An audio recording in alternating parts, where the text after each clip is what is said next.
5에서 15cm의 많은 눈이 더 내리겠습니다. 또 경북 북부 동해안은 5에서 10cm, 경부 내륙과 제주 산지에는 2에서 7cm, 강원 내륙과 경남 내륙 1에서 5cm, 그리고 충청과 전북 동부에는 1에서 3cm의 눈이 더 내리겠습니다.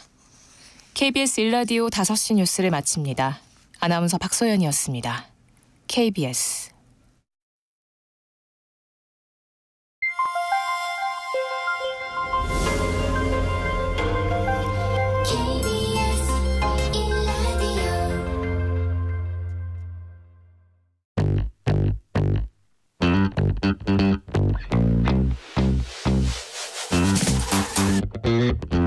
KBS 1라디오 뉴스레터 K. 안녕하십니까. 뉴스레터 K KBS 김용준 기자입니다.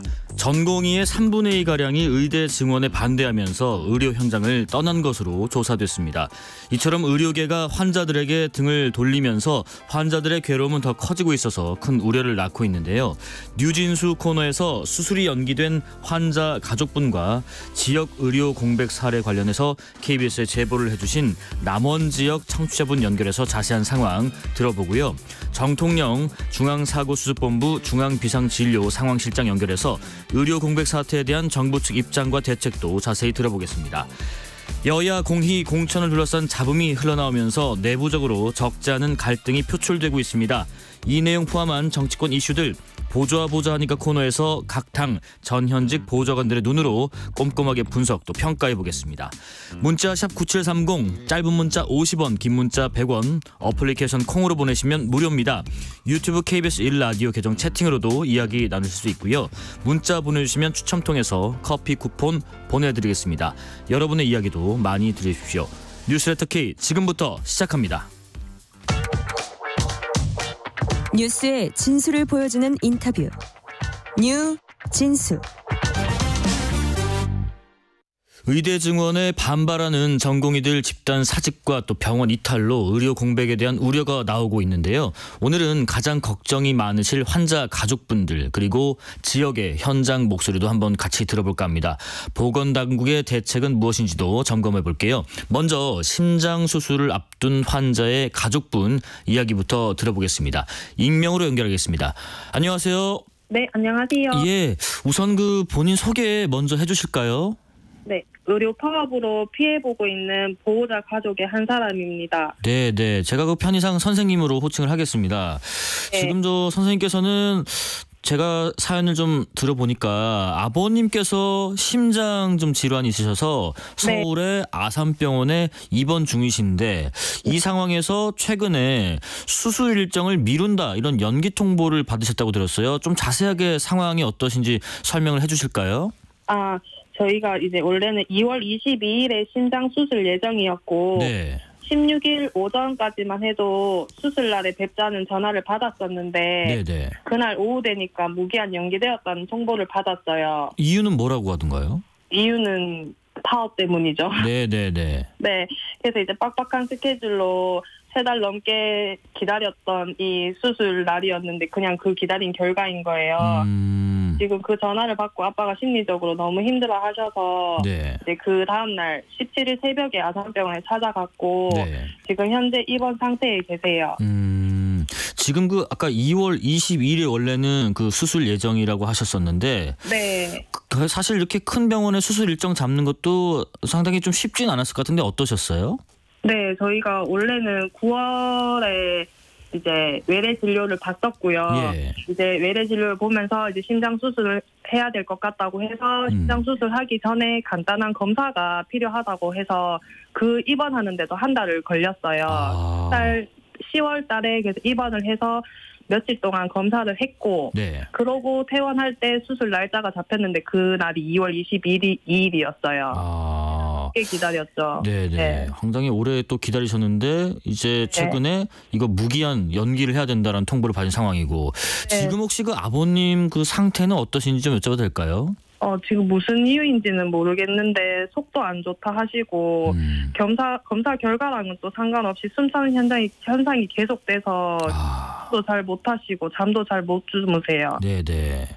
지금 뭐 이게 숨이 찬다 이런 말씀만 들어도 굉장히 지금 다급하실 텐데 거기다가 언제 수술할 수 있을지 알 수 없는 지금 상황까지 지금 봉착하셨고 정말 네. 그 얼마나 마음이 불안하실지 저는 뭐 예측이나 상상이 뭐 안 가는데요. 병원 네. 측에서 그런데 대래 퇴원을 하면 좋겠다 이런 얘기를 들었다고 말씀을 전했는데 이건 무슨 얘기입니까? 네, 내일 일단 퇴원을 하는데요. 네. 이제 사진 결과상이 이제 10월 달에 검사했던 그 결과랑 비교했을 때 지금 나빠진 게 없어서 응급이 아니라서 이제 응급 수술을 할 수가 없다고 하더라고요. 네. 근데 지금 속도 안 좋고 지금 숨 차는 현상이 계속되는데 이제 흉부외과 쪽에서는 이제 검사 결과랑은 아무 이상이 없으니까 이제 다른 과 진료도 권하시더라고요. 예. 그래서 이제 저희 엄마께서 이제 내과 쪽으로도 좀 연결을 해주실 수 있냐고 하니까 파업으로 인해서 그것도 어렵다고 해요. 네. 그러니까 지금 응급 상황이 아니니까 그냥 이게 뭐 달라진 게 크게 없다. 그러니까 그냥 퇴원하는 게 좋겠다. 그렇지만 네. 따님께서는 그렇게 아버님을 모시고 나올 수가 없잖아요. 그런 상황에서 좀 다른 과 내과라도 안 되느냐 했더니 그거는 또 파업 때문에 네. 불가피하게 네. 어렵다. 안 된다. 네. 그러면 오늘 퇴원을 이제 아버님께서 하시게 되면 네. 이후에 어떻게 지금 대처를 하실 건지 궁금해요. 네, 그래서 일단은 엄마께서 이제 그 수술 날짜를 일단은 6월 달로 날짜를 잡아주셨어요. 파업이 끝나면 파업이 끝나는 대로 우선순위로 일단 수술은 해주신다고 하지만 네. 뭐 파업이 언제 끝날지도 모르고 해서 일단 아빠한테 맞는 약을 일단은 처방받아서 올 거고요. 그래도 일단은 저희가 지방 쪽이어서 예. 솔직히 응급 아빠가 좀 안 좋고 하실 때도 응급실도 가봤지만 뭐 별다른 그거는 없었거든요. 그게 조금 걱정도 되고 이게 뭐 저희 집에서 아산병원까지가 뭐 동네 병원도 아니고 가까운 거리도 아니니까 네. 그게 솔직히 좀 제일 걱정이 돼요. 아 정말 그 뭐 따님도 그렇고요, 뭐 가족분들도 그렇고요, 특히나 본인 아버님도 그렇고요, 굉장히 여러 가지로 좀 힘드신 상황이신 것 같은데 네. 지금 선생님께서 혹시 의사분들에게 하고 싶은 네. 말씀 있으시면 이 기회에 한번 말씀해 주실까요? 네. 합의는 윗사람들끼리 하고 죄 없는 국민들 애태우지 말고 지금 이 상황은 국민 인질극이나 다름이 없습니다. 환자가 장에 가면 사고 팔 수 있는 물건이 아니에요. 제발 의사가 될 때 히포크라테스의 선서 내용처럼 환자의 건강과 생명을 첫 번째로 생각하는 의사가 되셨으면 합니다. 네. 예, 참 어려운 상황에서도 이렇게 전화로 연결해 주셔서 말씀도 해주셔서 감사드리고요. 하여튼 아버님 퇴원 이후에 좀 스케줄이 조금 더 당길 수 있기를 좀 바라보겠습니다. 말씀 감사합니다. 네, 감사합니다. 네, 이어서 저희가 또 다른 환자 가족분도 한번 연결해 볼까 하는데요. 이분은 그 전북 남원에 계신 분이라고 합니다. 한번 들어보겠습니다. 예, 선생님 안녕하세요. 예, 우선 그 성함 또 연세 사시는 곳 어디신지 좀 궁금한데요. 간략히 좀 소개 부탁드릴게요. 예. 저는 15년 전에 혼자 시골에 내려와서요. 네. 남원 소지 마을에 정착을 했습니다. 네네. 이후 3명이고요. 예. 나이는 벌써 70을 넘겼습니다. 예. 제가 편의상 뭐 어르신이라고 여쭙겠습니다. 그 지금 어르신께서 전북 남원에 계시는데 저희 KBS에도 좀 제보를 주셨더라고요. 최근에 뭐 마을에서 어르신 한 분이 쓰러지시는 일이 있었나요? 예. 그런 일이 있어가지고 지금 제가 좀 힘이 듭니다. 네네. 그 자세히 어떤 일이 있었던 건지 설명해 주실까요? 예. 그 양반이 우리 동네 사시는 분인데요. 네. 우리 마을 산 역사요. 분회장님들을 한 20년 넘게 하시면서 예. 우리 마을을 지켜오신 천사 같은 분이세요. 네네. 그분이 이제 올해 따라 문제가 더 생겨가지고 마을에 한 집이 김장을 못 하고 있어가지고 네. 지금 시골에 다들 나이가 드셔가지고 남의 돌 입장이신 분들이 없어요. 다 고령이시죠? 예, 이 양반이 혼자서 사흘을 그 집을 쫓아다니면서 김장을 거들시더만은 김장은 당일날 아침에 가셔가지고 7시 조금 넘어서 쓰러지셔버렸어요. 그러면 바로 병원으로 가시지 못했나요 혹시? 이제 119 신고해가지고 112서 와가지고 예. 남원 의료원으로 갔거든요. 남원 의료원이요. 예. 일단 소방서 119 매뉴얼에 남원 의료원으로 가야 된다는 거예요. 예. 그래서 이제 응급조치를 하고 나서는 거기서부터는 이제 문제가 발생하는 거예요. 남원에 눈물이 나려고 그래요. 예. 대도시 대병원으로 큰 병원으로 갈 앰뷸런스가 없어요. 예.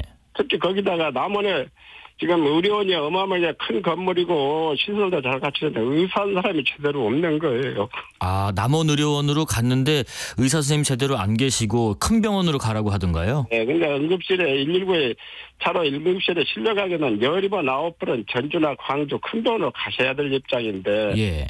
119가 이송해 주는 것도 아니고 사설 앰뷸런스를 이용하다 보니까 네.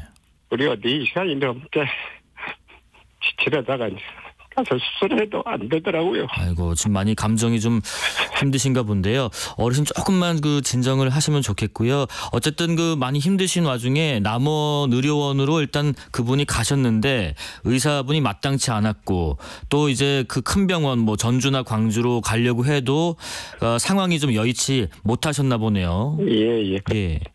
그러면 지금 평소에도 지역에 계시면서 이 남원 지역에 참 의사분 만나기 힘들다, 의사가 부족하다 이렇게 느끼고 계셨던 건가요? 네, 의원급 병원은 많이 있습니다. 충분히 하는데 이제 간단한 병원 치료를 할 수가 있는데 네. 갑자기 이렇게 응급 환자가 발생하거나 중증도 환자가 발생하게 되면은 큰 도시 큰 병원으로 가야지 남원에서는 해결 방법이 없어요. 네네. 그러다 보니까 제가 이번에도 시장님을 비롯 5개 단체장님들한테가 찾아다니면서 통사정도 했습니다만은 왜 남원에서는 어차피 의사가 없으니까 네. 특별히 빨리 골든타임 안에 적어도 1시간이면 갈 수 있는 거리를 3시간, 4시간 걸려서 가게 만드냐. 119조라도 활용해가지고 좀 큰 병원으로 가게 해달라. 네. 그래야 앞으로 이 할매는 이렇게 망가졌지만 제2, 제3의 환자들이 피해자가 발생하지 않을 거 아니냐 이렇게 말씀을 드렸더니 부탁을 좀 드렸어요. 네. 그러니까 정리를 하면은 지역의 남원 같은 곳에 의료원 같은 병원에 좀 의사분들도 많고 하면은 뭐 그런 걱정도 안 할 텐데 어차피 큰일을 당하시면은 다른 대도시로 가야 하는데 그게 이제 바로 자동으로 되진 않고 참 답답하신 것 같아요. 지금 저 의대 정원 증원 관련해서 현재 최근에 그 의사분들 특히 전공의분들이 의료 현장을 좀 많이 떠나고 계신 상황에서 이런 상황을 좀 보시면서 좀 느끼시는 바가 많으시겠어요? 어떤 생각을 좀 가지셨어요? 저희들 입장에서는 시골에 살다 보니까 네. 꿈 같은 얘기예요. 의사들이 그런 거 많은 데서 저런 사고가 발생하면 의사 한 사람도 없는 남원 같은 데서는 어떻게 대처를 했냐 이거죠. 근데 사실 오늘도 국회의원 무슨 뭐 좌담회에서 나오는데 네. 남원 같은 경우는 저 옛날에 대학교에 의과대학이 있었어요. 네. 라고. 네네. 거기 그 인원수만이라도 좀 보태달라 이거 국립의전원이라는 법이 지금 국회 계류 중인 걸로 아는데. 네네. 그것 좀 어떻게 좀 해결해 주십사 하고 수도 없이 참 쫓아다니고 그랬습니다. 네. 남은 시민들이. 예. 해결이 안 되고 있습니다. 선생님 그러면 아까 그 어르신께서는 결국에 나중에 뭐 전주나 광주로 큰 병원으로 가시긴 가셨나요? 치료를 잘 받으셨어요? 그러니까 4시간 만에 가셨는데요. 4시간 걸리셨어요? 예. 지금 현재 90일이 다 됐는데요. 네. 아직도 의식을 해보고 못 오고 있는 상태예요. 거기다가 또 다음 주에는 다른 병원으로 옮겨야 되는 형편이 돼가지고 지금 대책이 없는 거예요. 네. 선생님 마지막으로 하나만 더 여쭤볼게요. 지금 최근에 일부 의견 중에는 의사를 더 늘릴 필요는 없다 이런 주장도 일부 있는데 어르신의 그 경험을 바탕으로 여기에 대해서 한번 의견을 주신다면요. 꽤 제 입장은 그래요. 네. 이걸 이제 시골에다 살다 보니까 대도시야 의사들 많으니까 상관없어요. 네. 그런데 지금 현재 실정에 우리 이게 제가 남한에 살면서 남한 얘기라는 건데 어느 누구나 시골 사람들은 다 알고 있는 현실이 시골에는 의사가 없는 거예요. 간단한 감기나 뭐 이 배탈 정도는 의원급 가서 나설 수 있지만은 네네. 응급환자 발생 시에 대책이 없는 거예요. 남원의료원 같은 데서 그 큰 병원에 의사 하나 없다는 누가 믿겠어요? 네. 앰뷸런스가 없다면 누가 믿겠냐고요. 앰뷸런스 한 대도 없습니다. 네네. 의사 확충은 물론이지만 예. 지금 현재 시점에서 아마 우리나라 어느 시골이고 다 마찬가지일 거예요. 비슷한 상황이신 것 같다는 말씀입니다. 응급 상황 발생하면은 바로 큰 병원으로 좀 싣고 가서 네네. 마지막생 마감하실 때까지 좀 사실 수 있게 해주실 수 없냐.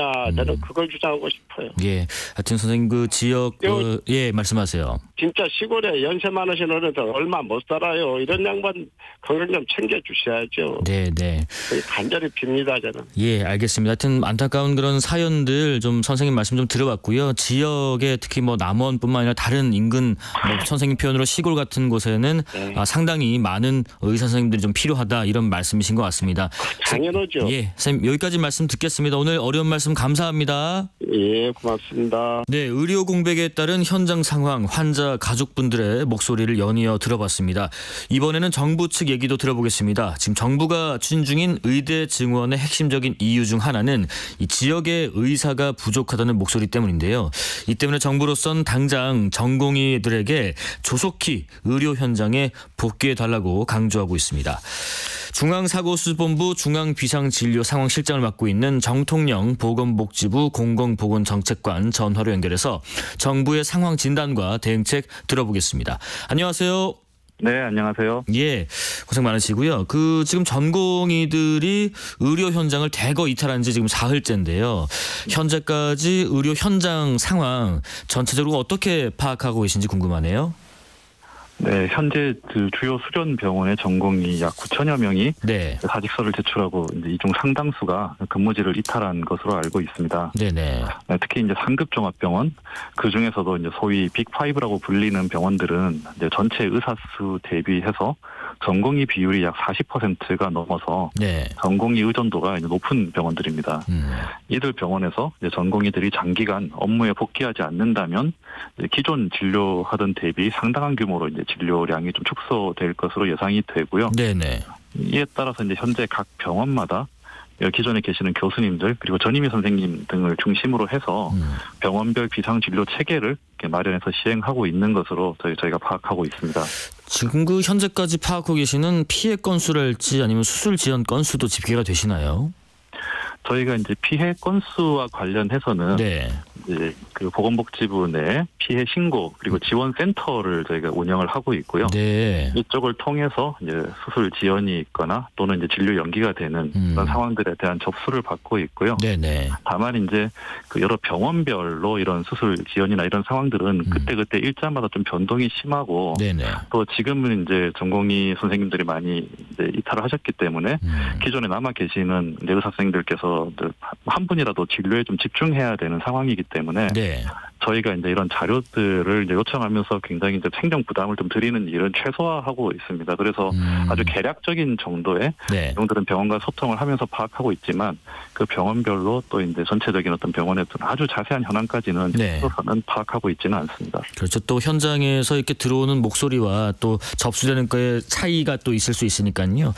네. 자, 전공의들 지금 조속한 복귀를 촉구하시면서 관련 법에 따라서 또 엄중히 대응하겠다라는 정부 방침이 나온 지 하루가 지났는데 업무 개시 명령도 내려온 상태고요. 복귀자들이 혹시 있나요? 네, 복지부에서 이제 다수 전공의들이 사직서를 제출한 병원에 대해서 네. 이제 근무지 이탈 여부 등을 확인하기 위해서 이제 현장 점검을 이제 실시한 바가 있고요. 네. 이때 이제 일부 전공의들에 대해서는 업무 개시 명령이 내려졌고 그 중에서 일부는 이제 복귀하는 사례가 있는 것으로 이제 확인되었습니다. 네. 지금 또 그 중수본 상황실에서 판단하실 때 의료 공백 상황이 조금씩 악화하고 있다 이렇게 보고 계신 상황인 거죠? 네, 이제 전공의들이 이제 이탈한 지 이제 사흘째이기 때문에 네. 앞으로 이제 상황이 어떻게 전개될지 이제 속단하기는 좀 이른 상황입니다. 하지만 이제 앞에서 말씀드린 바와 같이 이런 상황이 장기화되게 되면 전공의 비중이 높은 이제 상급 종합병원 중심으로 진료 차질이 우려되고 이제 특히 이제 앞으로 좀 더 이렇게 심해질 가능성도 이제 배제하지는 못한다고 이제 보고 있습니다. 예. 네, 다만 저희가 이제 상급 종합병원을 이용하는 환자들 중에서 약 45%는 네.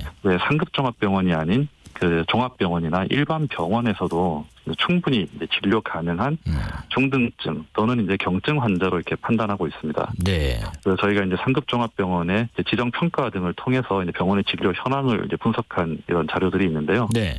여기를 보면 이제 치사율이나 난이도 등이 높아서 상급 종합병원에서 진료하는 것이 적절하다고 생각되는 네. 그런 이제 질병들을 우리가 전문 진료 질병군이라고 하는데요.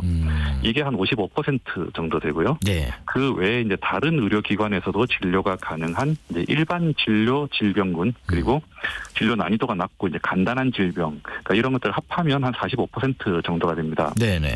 이게 무슨 말이냐면 이제 현재 상급종합병원에서 진료받고 있는 환자 중에서 상당수는 이제 의료 전달 체계가 제대로 갖춰져 있다면 이제 지역에 있는 종합병원이나 동네 병원에서도 이제 진료가 가능하다는 것이고요. 이제 상황은 이제 상급종합병원 중심으로 이전보다는 이제 안 좋은 상황이지만 이런 분들이 지역에 있는 의료기관에 적절히 전원 회송되고 연계돼서 치료를 받을 수 있으면 일부 이제 전공 이탈이 있다고 하더라도 네. 종합병원은 그 본연의 기능인 중증이나 응급 고난이도 진료를 이제 뭐 큰 차질은 없이 수행할 수 있겠다 이렇게 말씀드릴 수 있겠습니다. 그래도 지금 전공의들이 이탈한 자리는 기존의 다른 인력들이 메우고 있을 테고요. 또 업무 가중이 더해질 테고 의료 공백이 좀 길어지면은 상황이 계속 악화할 텐데요. 군병원 인력도 지금 동원된 상태고요.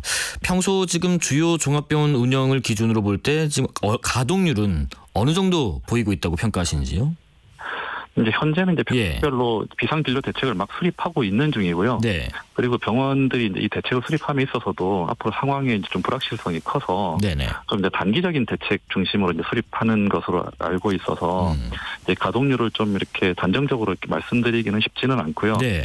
네, 다만 저희가 이제 지난 2020년 때 당시에도 전공의들이 이제 집단 행동을 했던 시기들이 있었습니다. 네네. 이제 그 전후에 이제 진료량 자료를 분석을 해보면 여러 가지 입원이나 뭐 외래, 수술, 응급 등 분야별 차이가 조금씩 있기는 하지만 전공의 의존도가 높은 병원을 기준으로 했을 때는 한 30에서 50% 정도까지의 진료량 감소가 나타날 수 있다 이렇게 보고 있고요. 네.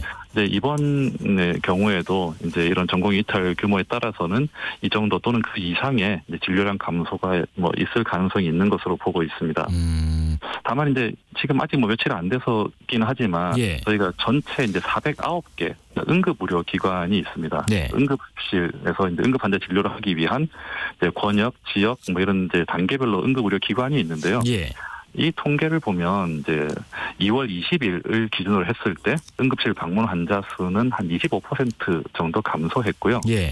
응급실에 이제 진료를 받을 수 있는 비어 있는 병상도 이제 평상시보다는 조금 이제 여유가 있는 상황입니다. 이게 조금 이제 뭐 현 밖으로 드러나는 것과 좀 다르지 않냐고 생각하실 수 있는데요.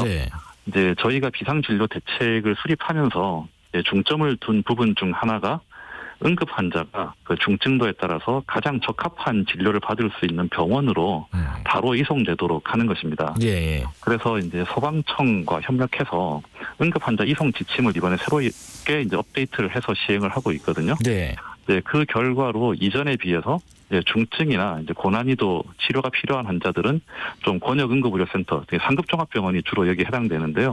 좀 더 이제 큰 병원으로 이제 이송을 하고, 그 중등증 또는 이제 경증 환자들은 이제 지역응급의료센터 또는 이제 그 밑에 이제 단계인 지역응급의료기관으로 이제 이송을 하도록 했는데, 현재 이제 이전에 비해서는 그러한 경향성이 좀 더 잘 나타나는 것으로 이렇게 지금 관찰이 되고 있습니다. 그런 판단이나 조정은 다 우리 상황실에서 전담해서 하고 계신 건가요? 뭐 저희 상황실 인력만으로는 부족하고 저희가 이제 이런 응급 의료 같은 경우에는 이제 이전부터 그 국립중앙의료원에 중앙응급의료센터라는 것을 이제 복지부가 지정을 해서 이 사업을 위탁해서 운영을 하고 있습니다. 그래서 중앙응급의료센터에 이제 중앙 상황실이 설치되어 있고요.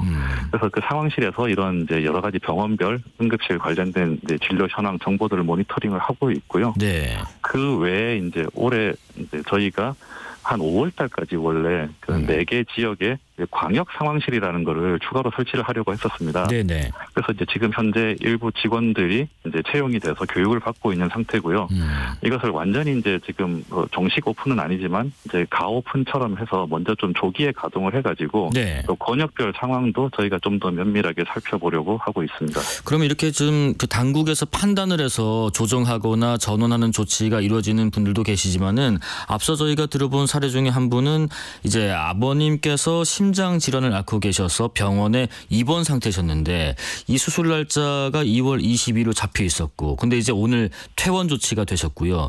6월 달에나 수술을 할 수 있을 것 같다라고 지금 스케줄을 받으셨대요. 이런 분들 같은 경우는 한시가 좀 급해 보이실 텐데 응급 상황에 놓인 환자로 분류되기가 좀 어려운 건가요? 저희가 그 개별 환자분들의 상황을 정확하게는 모르기 때문에 이 경우에 좀 이제 뭐 얼마나 정확한 답변이 될지는 모르겠지만 일단 병원이 전체적으로 굉장히 이제 고도의 의학적 판단을 하고 계시는 것으로 알고 있습니다. 이제 정말로 바로 며칠 내에 그냥 이제 위급한 수술이 필요할 경우에는 당연히 그 병원에서 이제 그 스케줄에 맞춰서 수술을 하실 거고요. 이제 지금 이제 조금 수술 이제 일정을 조금 연기를 하거나 아니면은 다른 병원에서 이제 진료를 받더라도 이제 치료가 가능하다고 판단되는 경우에는 이제 여러 가지 그 병원에 있는 그 진료 협력 센터 등을 통해서 뭐 전원이나 연계 치료를 권유할 수도 있는 상황인데요. 근데 만에 하나 이제 그렇게 수술이 연기되었다 하더라도 정말로 이제 그 상황이 악화되고 해서 이제 응급실을 통해서 이제 환자가 분류가 돼서 그런 병원으로 이송이 되고 한다면 결국 이제 그 병원에서 치료하는 길들은 다 열려 있고 그 병원 응급실이 그런 중증 환자, 고난이도 환자들은 치료를 하는 것으로 지금 다 얘기가 되어 있습니다. 지금 뭐 여러 지금 수고들을 해주고 계신데요. 그래도 지금 응급 의료 또 수술 등에 종사했던 의료진이 떠난 상황에서 현장 상황은 좀 시간이 지나면서 악화할 수밖에 없을 것 같긴 한데 실제 뭐 2, 3주 정도가 한계다 뭐 이런 우려도 일부 있던데요. 특히 어느 영역이 가장 좀 취약할 수 있다 이렇게 판단하고 계신지 궁금해요. 일단 저희가 이제 가능한 그 응급실의 진료는 차질이 없도록 최선을 다해서 이제 운영할 계획입니다. 이런 아까 말씀드린 409개 응급의료기관은 저희가 의료법에 따라서뿐만 아니라 응급의료법에 따라서 이제 비상진료 체계를 24시간 운영해야 될 의무가 있습니다. 그래서 지금 이제 이런 부분들이 기관들에 잘 알려져 있고 그 기관들도 자신의 의무를 잘 숙지하고 있는 상태고요. 또 이제 응급의학회에서도 응급실 진료에 차질을 빚지 않도록 이제 최선을 다해서 하겠다는 생각들을 가지고 말씀을 주신 것으로 저희가 알고 있습니다. 일단 응급실 진료에 대해서는 저희가 최대한 차질 없도록 할 계획이고요. 이제 그 외에도 아까 말씀드렸듯이 조금 이제 조금 뭐 치료를 연기해도 가능하거나 이제 완전히 이제 좀 중증이 아닌 중등증 또는 경증 환자로서 다른 이제 그 옆에 있는 종합병원 그리고 저희가 그 이제 97개 이제 여러 가지 공공병원, 지방의료원을 포함한 공공병원 등에서 치료받을 수 있으신 분들은 이제 그런 병원들을 좀 적극적으로 이용해 주시는 것도 도움이 될 것 같고요.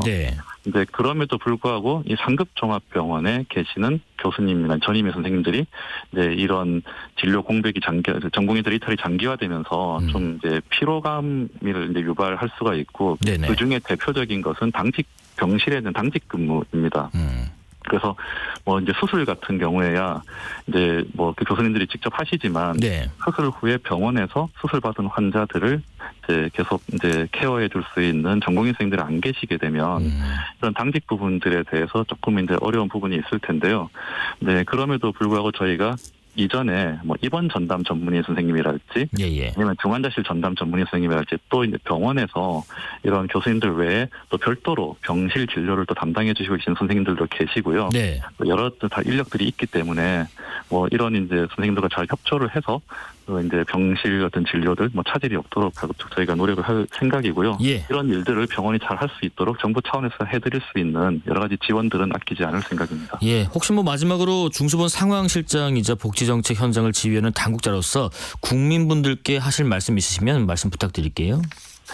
일단 뭐 현 상황에 대해서 여러 국민들께서 많이 이제 불안해하실 것이라고 생각하고 있고요.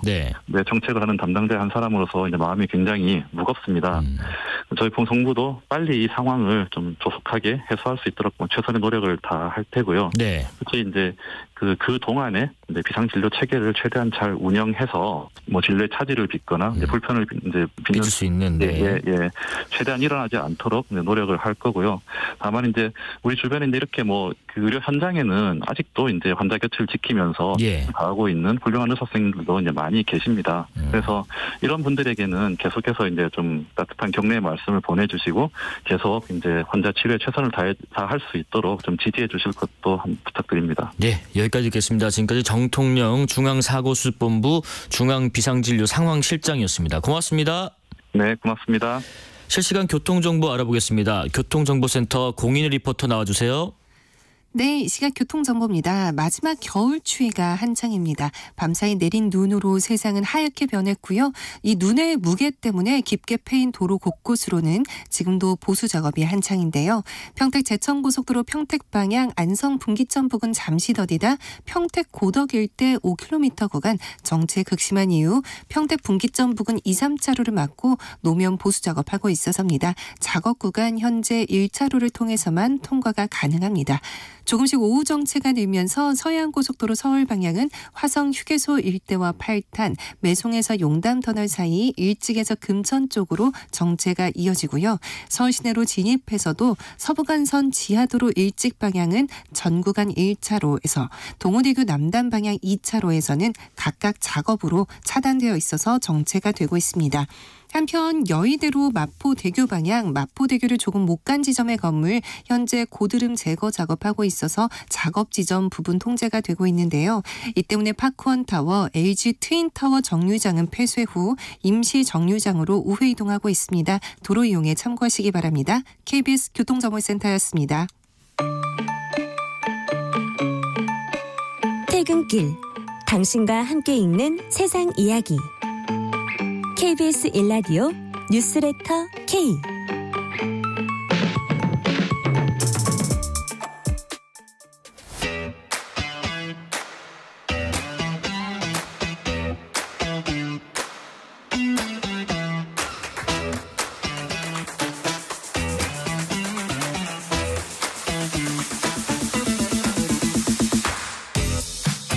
전현직 보좌관의 눈으로 정치권 흐름을 읽는 시간 보좌 하니까 국민의힘 김병우 의원실의 김민정 보좌관, 민주당의 이지혜 전 보좌관, 개혁신당 조응천 의원실의 조현욱 보좌관 세 분 나오셨습니다. 안녕하십니까? 안녕하세요. 네, 안녕하세요. 네.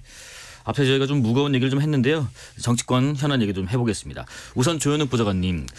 우리가 남은 게 아니라 그들이 떠나신 거겠지요. 이낙연 대표뿐만 아니라 원칙과 상식 멤버셨던 김종민 의원께서도 이제 나가셨는데 혹시 전하실 말씀이 있나요? 이준석 대표께서는 언제든지 기다리겠다라고 하셨는데. 네, 뭐 사실은 이제 뭐 다른 문제 때문에는 아니었었고 저희는 이제 총선 일정이 가장 큰 중요했던 문제인 것 같아요. 그러니까 저희가 지금 이제 빨리 선관위 구성하고 바로 이제 선대위 전환을 해야 되는데 저희 뭐 3당이니까 제일 좀 어려운 상황 아닙니까? 좀 신속하게 이제 몽골 기병식으로 뭐 정책이나 비전이나 뭐 공약, 인물 이런 거 선보여야 되는데 당 정비하고 그런데 너무 시간을 허비할 수 없어가지고 지금 그런 선택까지 오게 된 것 같습니다. 네. 혹시 이번에 그 민주당에서 하위 통보를 받으신 그 전 원칙과 상식 멤버셨던 윤영찬 의원께 혹시 하실 말씀 있으실까 궁금해요. 진짜 좀 안타까워요. 사실은 근데 윤영찬 의원님이나 아니면 새로운 미래로 돌아가신 김종민 의원님도 마찬가지인데 뭐 원칙과 상식이라는 조직은 이제 없어졌습니다. 이제 세 군데를 이제 나눠가지고 있긴 한데 뭐 같이 얘기했었던 뭐 정치개혁이나 원칙과 상식을 지키는 정치를 하는 거는 뭐 변함없을 거라고 생각합니다. 두 분 다 잘 되시길. 자, 그리고 두 보좌관님께도 궁금한 게요. 지금 새로운 미래 세력 이탈로 개혁신당이 지금 보조금 반납 논란 이게 좀 있던데 경상보조금 6억 6천만 원을 받았는데 이 돈을 어떻게 할지에 대해서요. 이준석 대표가 보조금 반납 기부 의향을 밝히긴 했는데요. 우선 김민정 보좌관님 이게 현실적으로 가능한 건가요? 법적으로도 그렇고요. 선관위가 어떤 결론을 내릴지 모르겠지만 일단 현행법상은 불가능한 걸로 알고 있고요. 이게 뭐 이준석 대표가 보조금 반납이나 또 기부 의향을 밝혔지만 정치 자금이라는 게 내가 반납하거나 기부하고 싶다고 해서 마음대로 할 수 있는 게 아니거든요. 그러니까 정치 자금법에 보면은 보조금의 용도 제한이 있고요. 또 이제 보조금을 감액하는 것도 이제 그거를 이제 지정한 용도 외에 사용했을 경우나 회계 보고를 허위 누락했거나 뭐 이랬을 때 이제 감액을 뭐 그 다음에 보조금에서 감액하거나 이런 식으로 하는 건데 이게 마음대로 기부도 할 수 없어요. 왜냐하면 용도가 어떻게 지정돼 있냐면 그러니까 정당의 운영에 소요되는 경비로서 인건비, 뭐 운영비, 그다음에 사무소 설치 운영비, 뭐 정책 개발비, 뭐 이런 선거 관계 비용이거든요.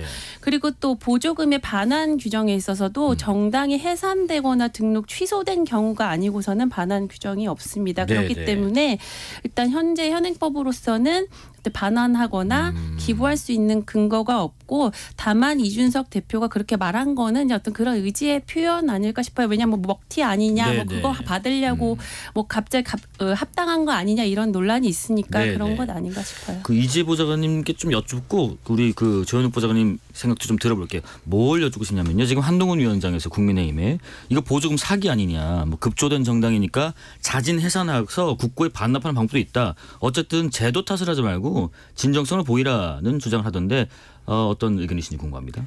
일단 이게 전반적으로 저 개혁신당에게 하고 싶은 얘기가 이게 지금 개혁신당은 돈방석 얘기밖에 하다가 끝날 거다라고 저는 생각하는데. 네, 돈방석이요? 일단 돈 얘기 지금 뭐 몇 명 들어와서 몇 억을 받네 마네부터 계속 시작을 하는 거잖아요. 이 논의가.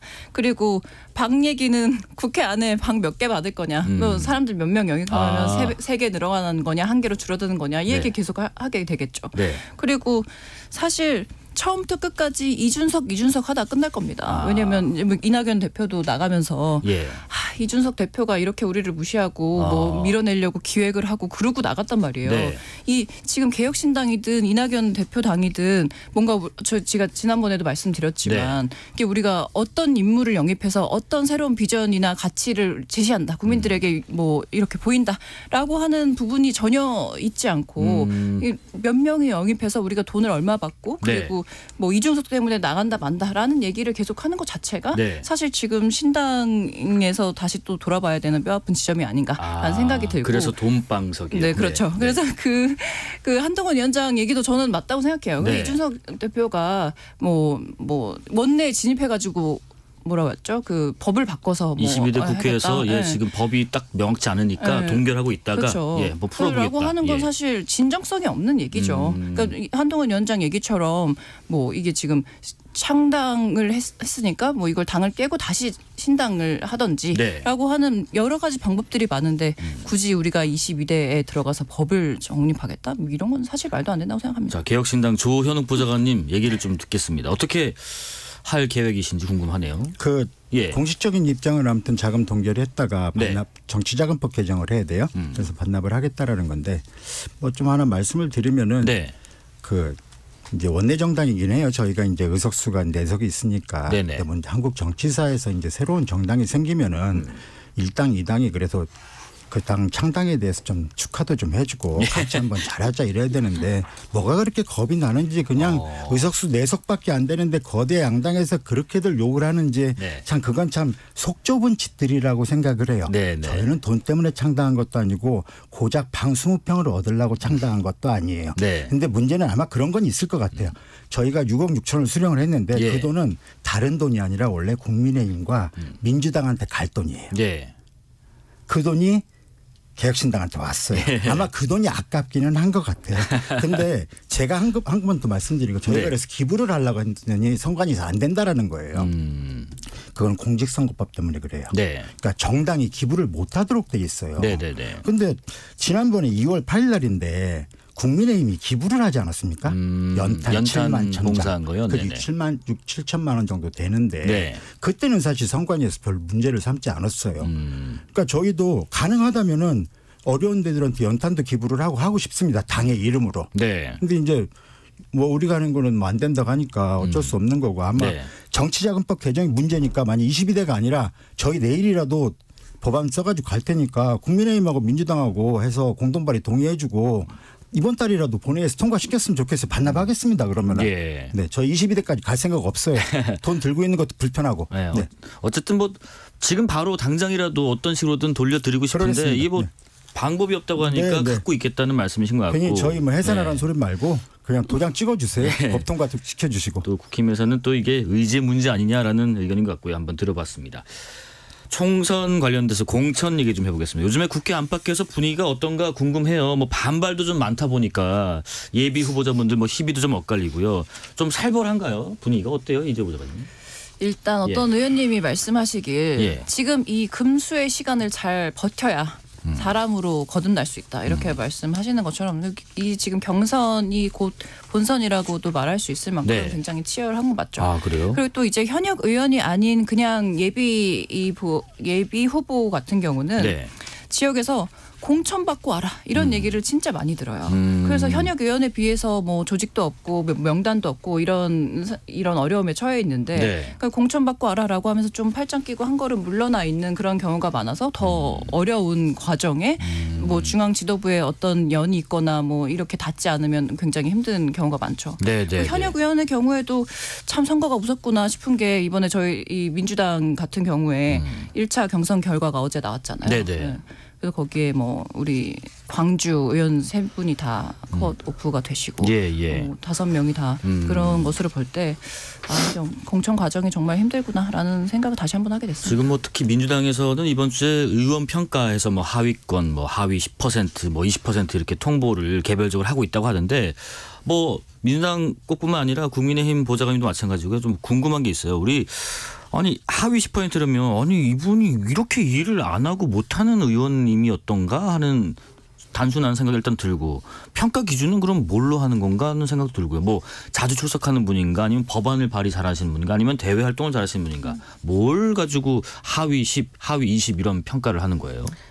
그러니까 우선 기본적으로 많이 얘기되는 게 상임위나 본회의 출석률 그다음에 이제 발의한 법안, 의원이 발의한 법안 숫자를 가지고 하는데 저는 이게 저희 프로가 보자 하니까 저희 그 보좌진의 시선에 좀 말씀을 할 말이 좀 많은데 뭔데요? 보통 현역 의원 평가할 때 이제 출석률, 본회의 출석률 뭐 아니면 법안을 몇 개 발의했느냐 이런 걸로 평가를 하는데 물론 이것도 중요해요. 근데 이건 기본이고 예를 들면 당직을 맡은 분이나 당대표, 원내대표 이런 분들은 또 당무하느라 출석률 떨어질 수도 있고 근데 결국 출석률보다 얼마나 출석해서 성실하게 진중하게 이제 의정 활동 임하느냐가 관건인데 법안도 마찬가지예요. 법안 발의 숫자도 중요한데 이게 청취자분들에게 말씀드리면 법안 발의가 곧 법안 통과를 의미하는 게 아니거든요.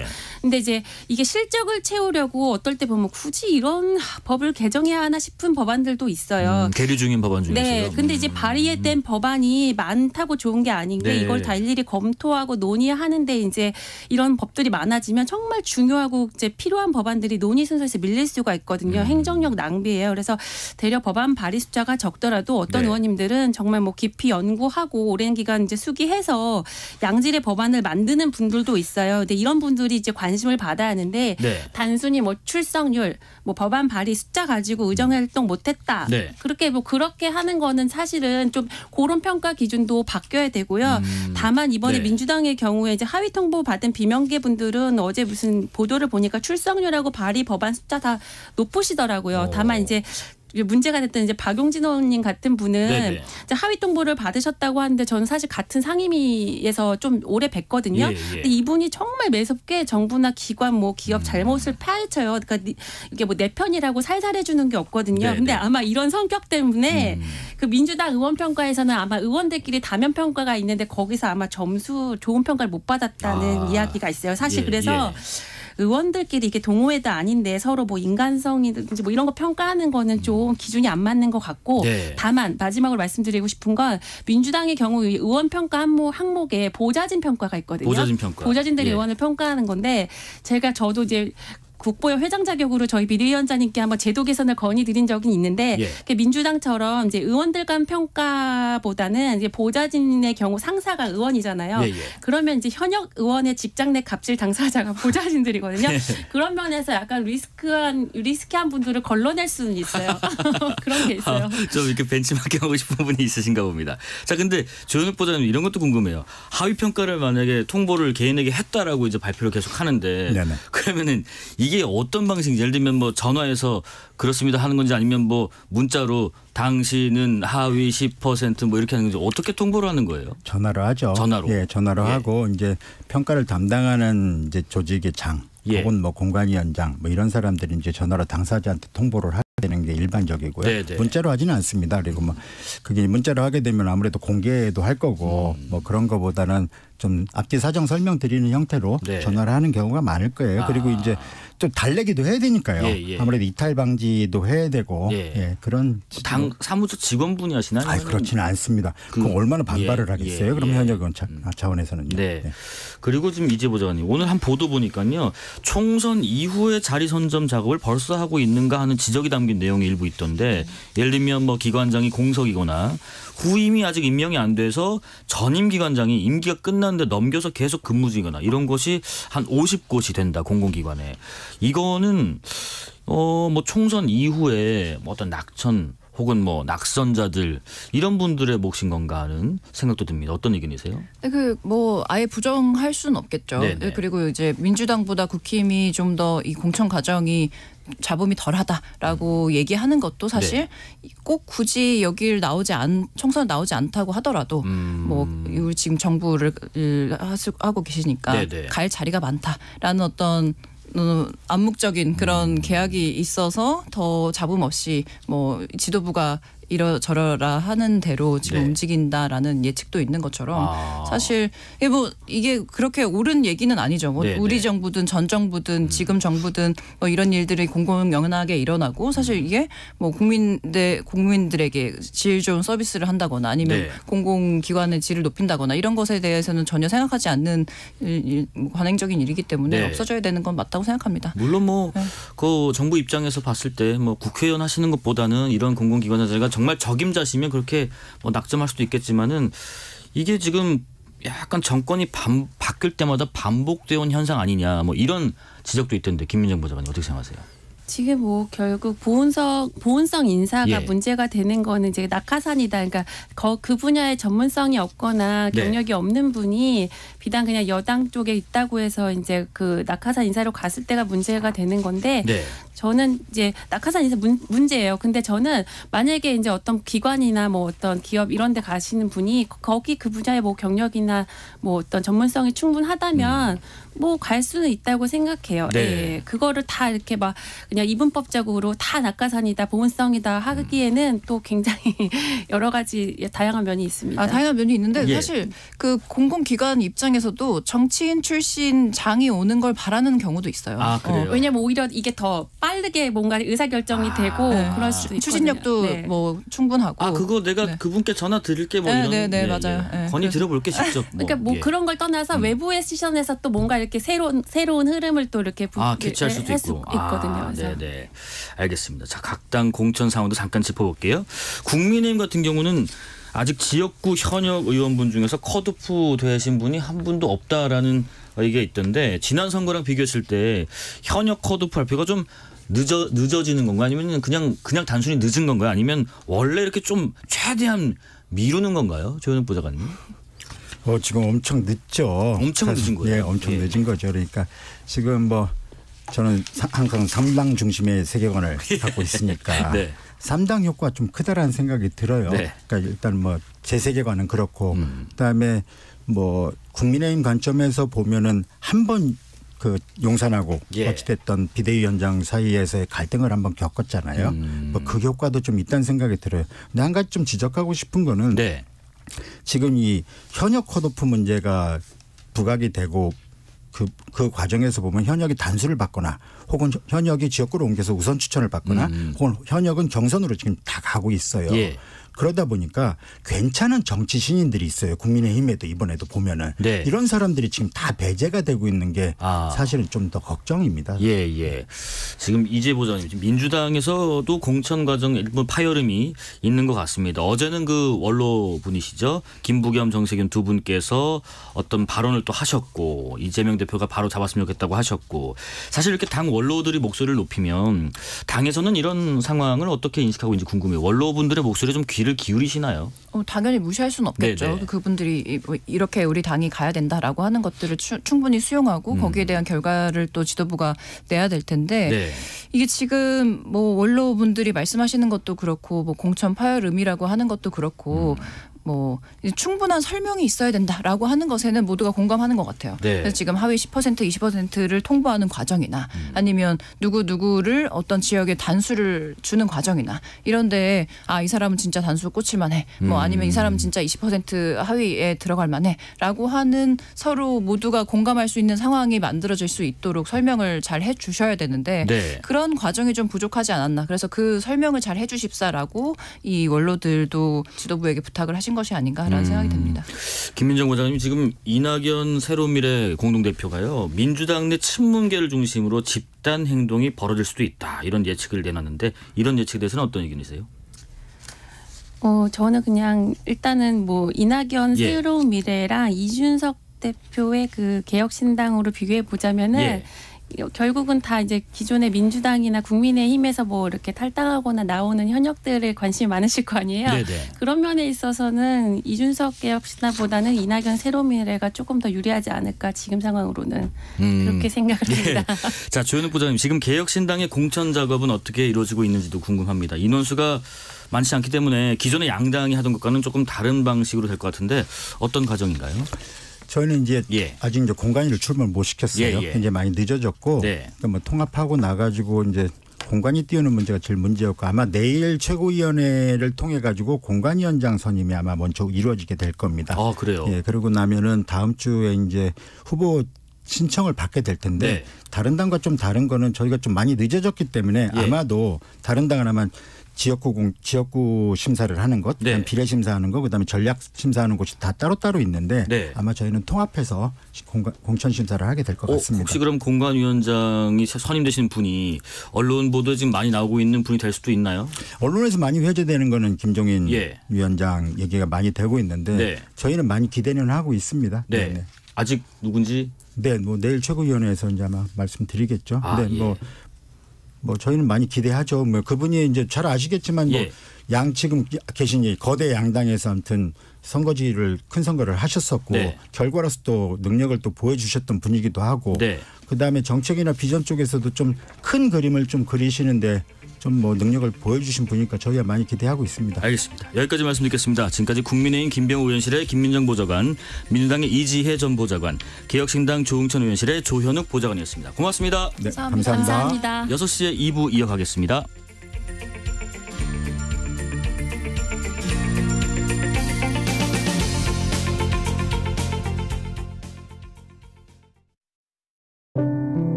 KBS 라디오 연중기획 희망충전 대한민국 574번째 이야기.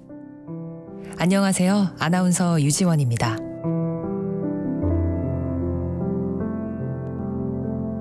(18살) 남규는 의대 진학을 목표로 공부 중입니다. 훌륭한 의사가 되어 할아버지와 할머니께 효도하고 싶기 때문인데요. 남규가 어릴 적 세상을 떠난 아빠와 삼형제를 남긴 채 집을 나가버린 엄마. 그렇게 할머니와 할아버지는 새 아이를 끌어안았습니다. 두 분의 노고에 보답하듯 늘 전교 1등을 놓친 적이 없는 남규. 하지만 위암에 걸린 할아버지와 유방암 투병 중인 할머니는 아이들 뒷바라지가 점점 힘에 부쳐오는데요. 기초수급비와 지원금을 아끼고 아껴보지만 언제까지 버틸 수 있을지 막막하기만 한 남균의 가족. 남규의 꿈과 노력이 큰 세상에 닿을 수 있도록 여러분이 두 손을 꼭 잡아주세요. 여러분의 따뜻한 손길이 희망의 빛이 됩니다. ARS 060-700-1580 060-700-1580 한 통화 3,000원으로 희망을 선물해주세요. KBS 라디오 연중기획 희망충전 대한민국은 초록우산 어린이재단, 인탑스 주식회사, 그리고 청취자 여러분과 함께합니다. ARS 060-700-1580 한 통화 3,000원입니다.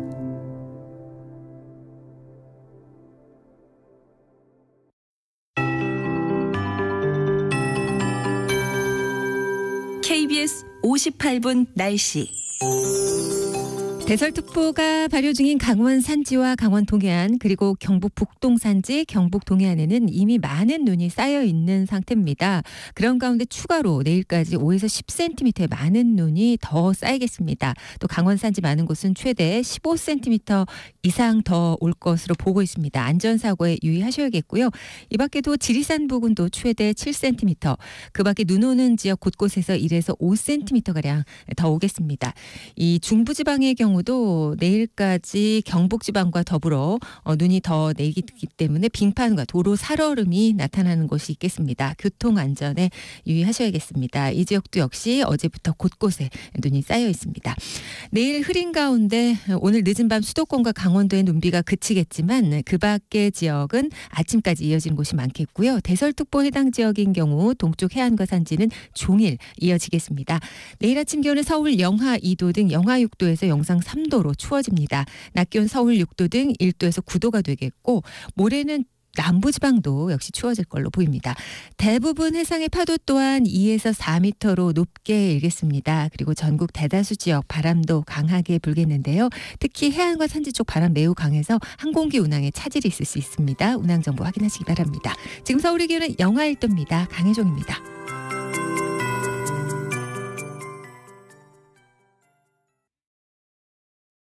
정성을 다하는 국민의 방송 KBS가 6시를 알려드립니다.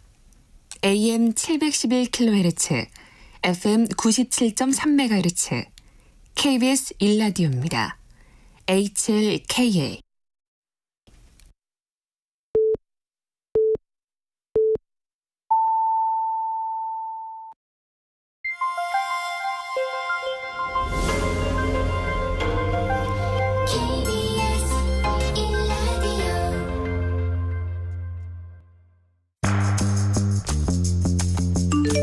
여러분은 지금 퇴근길 시사편지 한 장, KBS 1라디오 뉴스레터 K를 듣고 계십니다.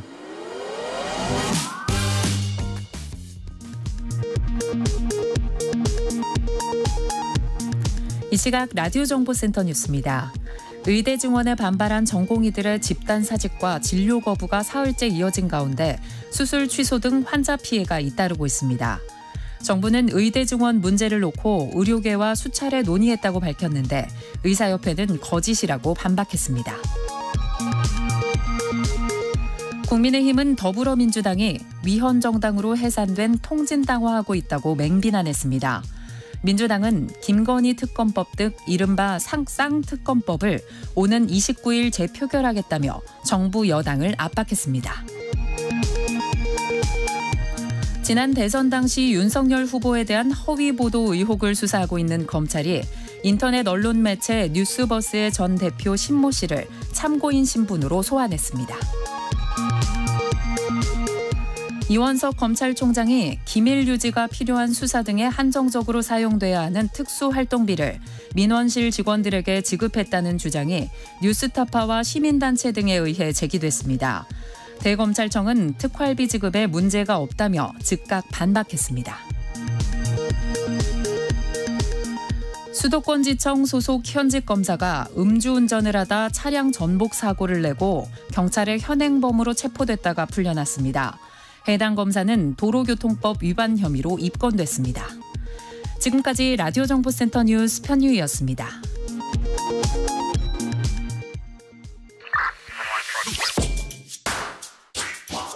뉴스의 진수를 보여주는 인터뷰 뉴진수. 뉴스의 진수를 보여주는 인터뷰 뉴진수. 여야 공천 확정자들 차례로 만나보고 있습니다. 오늘은 경남 김해을에 출마하는 여야 후보들의 목소리를 들어볼까 하는데요. 김해을은 오는 총선 격전지로 분류되는 이른바 낙동강 벨트에 속한 지역구로 더욱 주목을 받고 있는 곳입니다. 먼저 여당 후보부터 연결해 보겠습니다. 삼선 의원이시죠. 국민의힘 김해을 조혜진 후보입니다. 안녕하세요. 안녕하십니까. 조혜진입니다. 반갑습니다. 예, 제가 후보님이라 하겠습니다. 후보님 지금은 혹시 어디 계세요? 김해에 계신가요? 예. 네네. 오늘도 뭐 활동을 좀 많이 하셨을 텐데요. 예. 우선은 그 본인의 지역구 밀양, 의령, 함안, 창녕 이쪽이 아닌 김해을 지역으로 우선 공천이 되셨는데 예. 자, 일단 뭐 다시 한번 소감을 말씀해 주시겠어요? 처음에 그 당으로부터 제안을 받았을 때는 굉장히 당황스럽고 당혹스러웠습니다. 네. 예, 뭐 솔직하게 말씀드리면 머리가 무겁고 아주 숨이 턱 막히는 듯한 그런 느낌도 들었었는데. 그러셨어요. 예, 당이 그런 어려운 결정을 하고 저한테 요청을 할 때는 얼마나 힘들었을까. 총선 승리가 당의 이 생사와 관련된 문제고 더 크게는 나라의 명운이 걸린 문제이기 때문에 네네. 민주당 현역 의원 지역에 가서 의석을 탈환해 오는 그 특명이 그만큼 절박한 일이라서 저한테 그런 어려운 요청을 하지 않았나 생각이 들어서 네. 머릿속에 정말 복잡하고 지난 3선을 하는 동안에 또 길게는 20년 동안 정치 활동을 하면서 저희 지역에 얽힌 수많은 인연과 수많은 일들 또 해결해야 될 과제들 네. 또 갚아야 될 정치적인 빚들 이런 것들이 머리를 짓눌렀지만 예, 과감하게 결단하고 그 요청을 받아들였습니다. 예. 자, 앞서 제가 오프닝 때 말씀드렸지만은 이번 총선 주요 격전지로 김해 지역구가 포함된 이른바 낙동강 벨트 이곳이 주목을 받고 있는 것 같은데 여기가 예. 격전지로 부상한 이유는 뭐라고 생각하세요? 그 과거에는 오래전에는 이 지역이 우리 국민의힘 지역이었습니다. 예. 보수정당 지역이었습니다. 그러다가 한 10여 년 전부터 민주당 지역으로 바뀌어가지고 네. 민주당 의원님들이 이 한 10여 년간 연속으로 당선돼 온 지역입니다. 네네. 그런데 이렇게 지역이 바뀌었을 때는 당연히 격전지가 돼야 되는데. 네. 그동안에 12년 동안 사실 격전지가 아니고 민주당이 쉽게 당선을 내온 지역이었는데 네. 그거는 다른 이유가 아니고 우리 국민의힘에서 이 지역을 포기했기 때문에 사실상 포기했기 때문에 그런 그 일이 벌어졌는데 이번에는 포기하지 않고 네. 저를 비롯해서 또 서병수 의원님이나 김태호 의원님 같은 당의 그 중진 의원들을 거기에 배치해가지고 네네. 민주당 현역 의원들과 일합을 겨루게 이 구도를 잡았기 때문에 예. 이제는 더 이상 민주당이 과거처럼 쉽게 당선될 수 있는 그 연임을 할 수 있는 그런 지역이 안 되고 네. 굉장히 빡빡하게 승부를 펼쳐야 되는 지역이 됨으로써 격전지가 된 셈입니다. 예, 뭐 잠깐 말씀하셨지만은 사실 낙동강 벨트가 다른 영남 지역과 비교했을 때 여당이 불리한 지역이라고 하지만은 기본적으로는 민주당에게 험지이지 않나요? 예, 지금 좀 전에 말씀드린 대로 10여 년 전에 거슬러 올라가 보면은 민주당 저희 본거지였기 때문에 민주당에서는 후보를 이렇게 당선자를 내기도 어려웠고. 이 지역에 어떤 그 욕심을 내기 어려운 그 구도고 토양이었죠. 네네. 그런데 이제 10여 년 전부터 이제 변화가 일어난 게 노무현 대통령 그 김해 같은 경우에는 노무현 대통령이 고향이 지역이 됐고 대통령을 배출한 지역이 됐죠. 민주당이. 그렇습니다. 그리고 이제 노 대통령께서 그렇게 또 불행하게 서거를 하시면서 그 정치적인 동력, 민주당의 동력이 또 폭발을 했고. 그래서 여기가 민주당의 이 정치적 성지면서 또 본거지처럼 이제 됐고요. 그리고 거기다가 또 민주당 의원님들이 여기서 재선 3선을 하면서 상당히 뿌리를 내린 거죠. 민주당이 이렇게 구조적으로 여기에 정착을 하고 거기다가 그 기간에 또 이 지역이 이 도시 팽창이 이루어져 가지고 젊은 외지 유입 인구가 굉장히 많아졌나 보네요. 급팽창해가지고 그분들이 이제 전반적으로 보면 약간 진보 성향 또는 민주당 성향을 가졌기 때문에 이제는 이제 이 지역의 정치 그 토양이 풍토 구도가 바뀌어버린 거죠. 그렇다. 그래서 지금은 이제 우리 민주당의 텃밭이고 우리 국민의힘에게 아주 이제 어려운 지역이 돼버린 거죠. 지금 그 김해을 포함한 낙동강 벨트 민심 동향은 어떻게 파악하고 계세요? 지금 이제 좀 말씀드린 것처럼 이렇게 한 10여 년간 그 민주당이 계속 지역의 국회의원을 하게 되면서 약간 주민들은 저도 이제 접촉한 지가 오래되지 않았습니다만은 그 현장에서 만날 때 느끼는 느낌은 약간 지역이 정체된 느낌을 받는 것 아닌가 주민들이.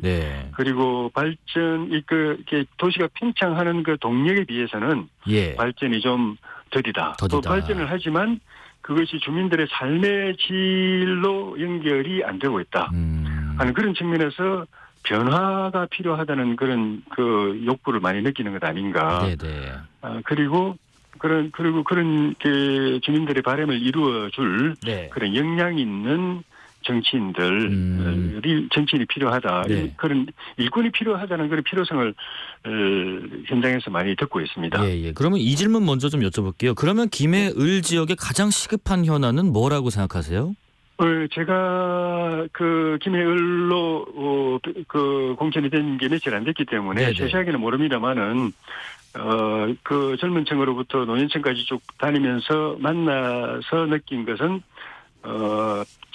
우리 김해 지역의 발전이 좀 더 체계적으로 내실 있게 이루어졌으면 좋겠다. 네네. 그리고 성장이 좀 더 빠른 속도로 이루어졌으면 좋겠다.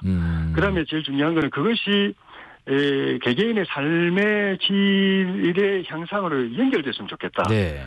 그런 측면에서 주민들이 느끼는 그 시급한 현안들이 교육 문제 해결, 교통 문제 해결, 또 의료 복지 문제, 그리고 문화적 삶, 그런 것들에다가 이제 생활의 안전이라든지 심리적 안정, 이런 거에 대한 이 욕구를 많이 느꼈습니다. 그런 것들이 제가 당선되면 빨리 해결해야 될 시급한 과제로 현안으로 이해가 됐습니다. 예. 지금 우리가 선거를 얘기할 때 흔히 뭐 구도와 바람 또 인물 이 세 가지 요소가 승패를 가른다라고 하는데 낙동강 벨트에서는 이 세 요소 가운데 어떤 부분이 가장 변수가 될 거라고 생각하세요?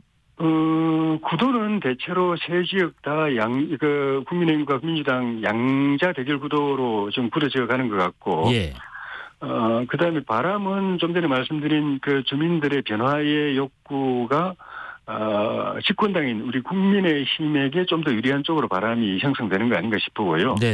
그렇게 보면은 가장 큰 변수는 인물이겠다.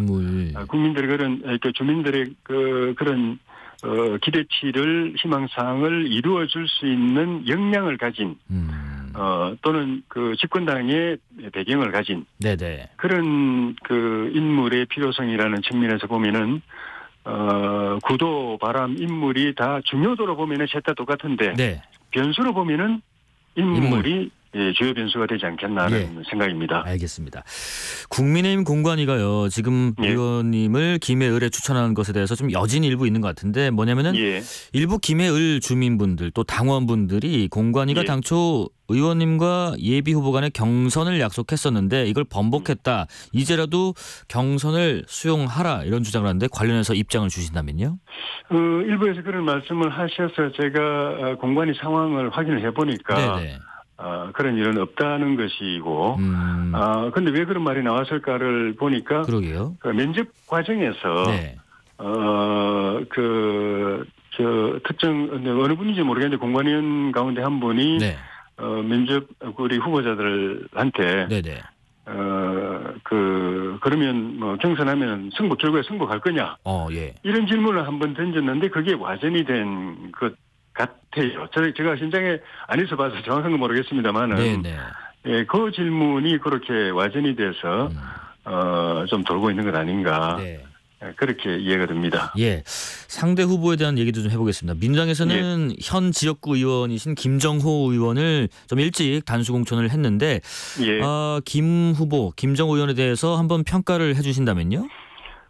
김 후보님은 국회에서 새벽 운동할 때 저하고 매일 뵙는 아주 친숙한 분이신데 제가 이렇게 김 의원님 지역구에 와서 같이 경쟁을 하게 될 거라는 정말 꿈에도 못 꿨었는데 그런 점에서도 또 개인적으로도 상당히 좀 당황스러웠습니다.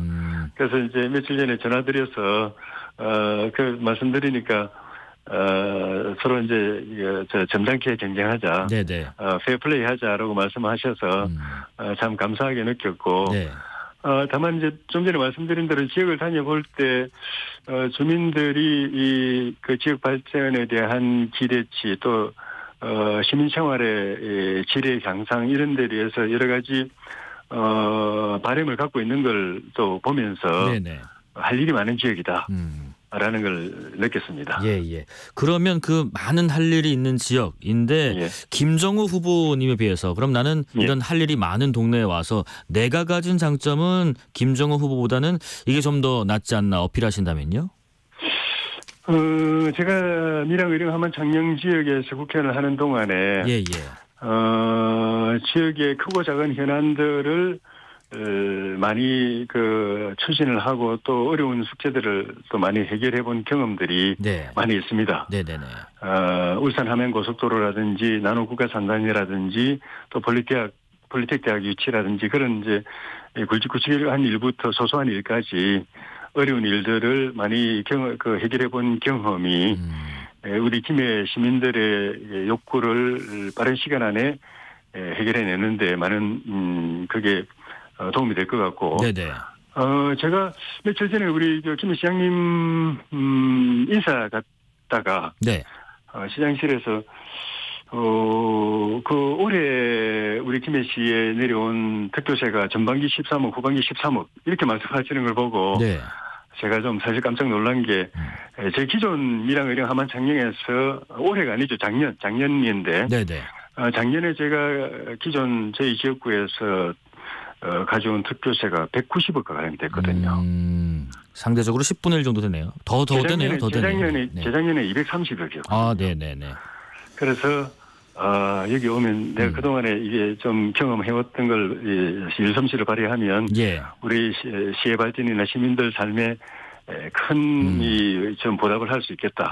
하는 그런 생각이 들었습니다. 그리고요. 민주당의 지금 김정우 후보께서는 부울경 메가시티 재추진안을 주요 공약으로 내세웠는데요. 여기에 대해서 평가하신다면요?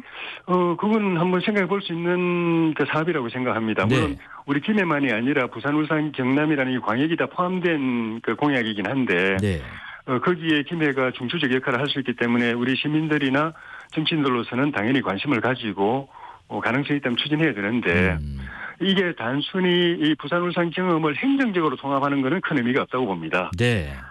국가가 부울경을 수도권에 비견할 만한 새로운 제2수도권이라고 할 만한 그런 새로운 성장의 중심축으로 설정을 해야 되고 지정을 하고 중앙정부 차원에서 국가 차원에서 여기에 대대적인 그 투자를 해야 되고요. 경쟁력 있는 대기업이나 대형 금융기관들이 부울경 전역의 골고루게 유치가 돼야 된다고 생각합니다. 그리고 그 전제 조건으로서는 이 지역을 하나의 생활권으로 묶어낼 수 있는 하나의 경제권으로 묶어낼 수 있는 교통망이 필수적으로 먼저 이 구축이 돼야 되고요.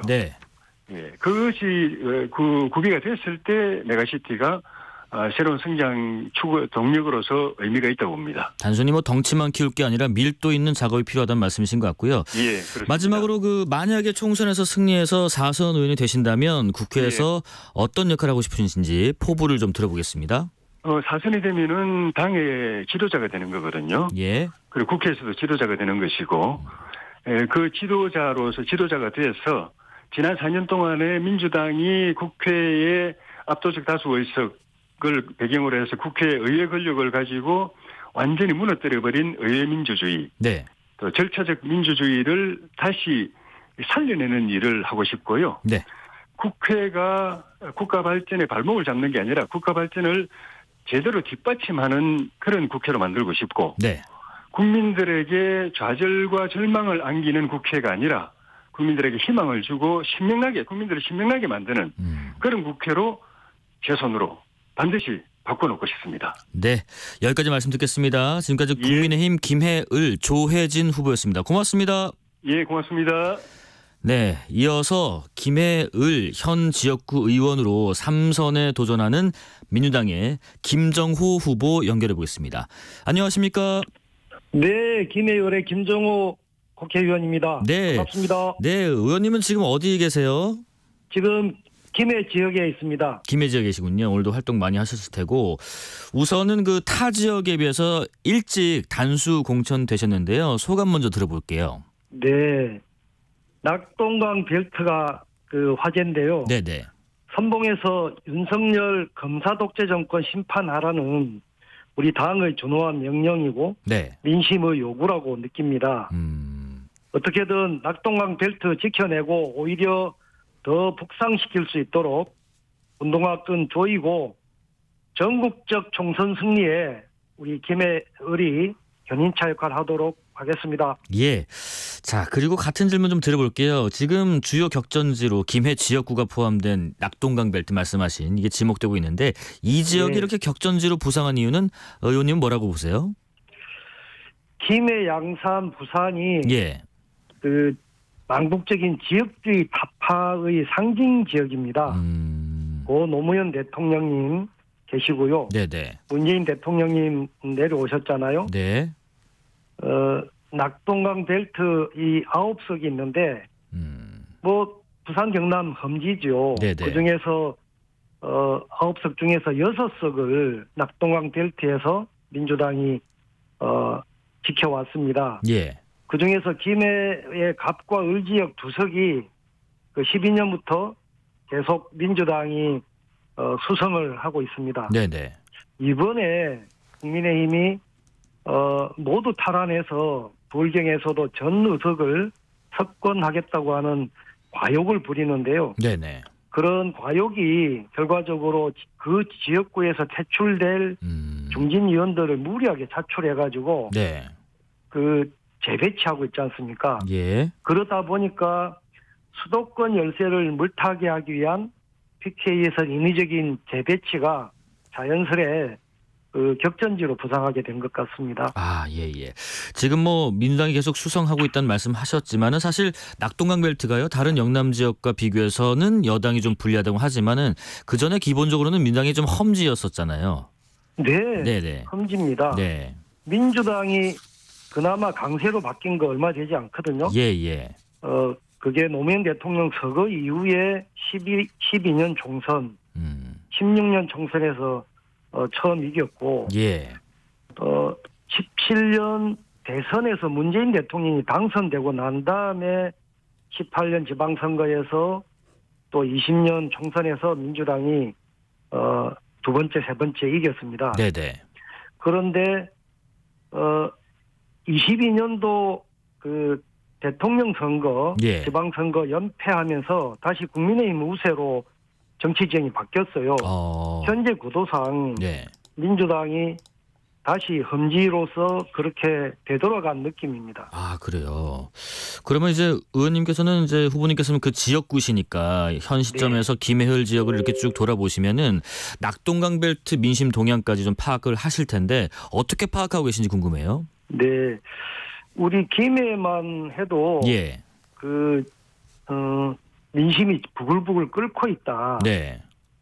더군다나 낙동강 전선에 저쪽이 이제 도발을 한 거잖아요. 국민의힘에서. 전략 공천을 하고 뭐 자객 공천하고 이러면서 더더욱 그런 민심이 그 역풍이 좀 불고 있는 것 같아요. 네네.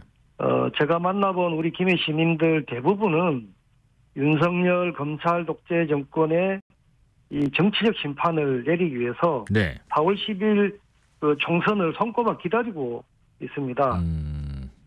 지난 2년간 민생이 파탄나고 민주주의가 퇴행하고 있는 윤석열 검찰 독재 정권을 이제 더 이상 용납할 수 없다.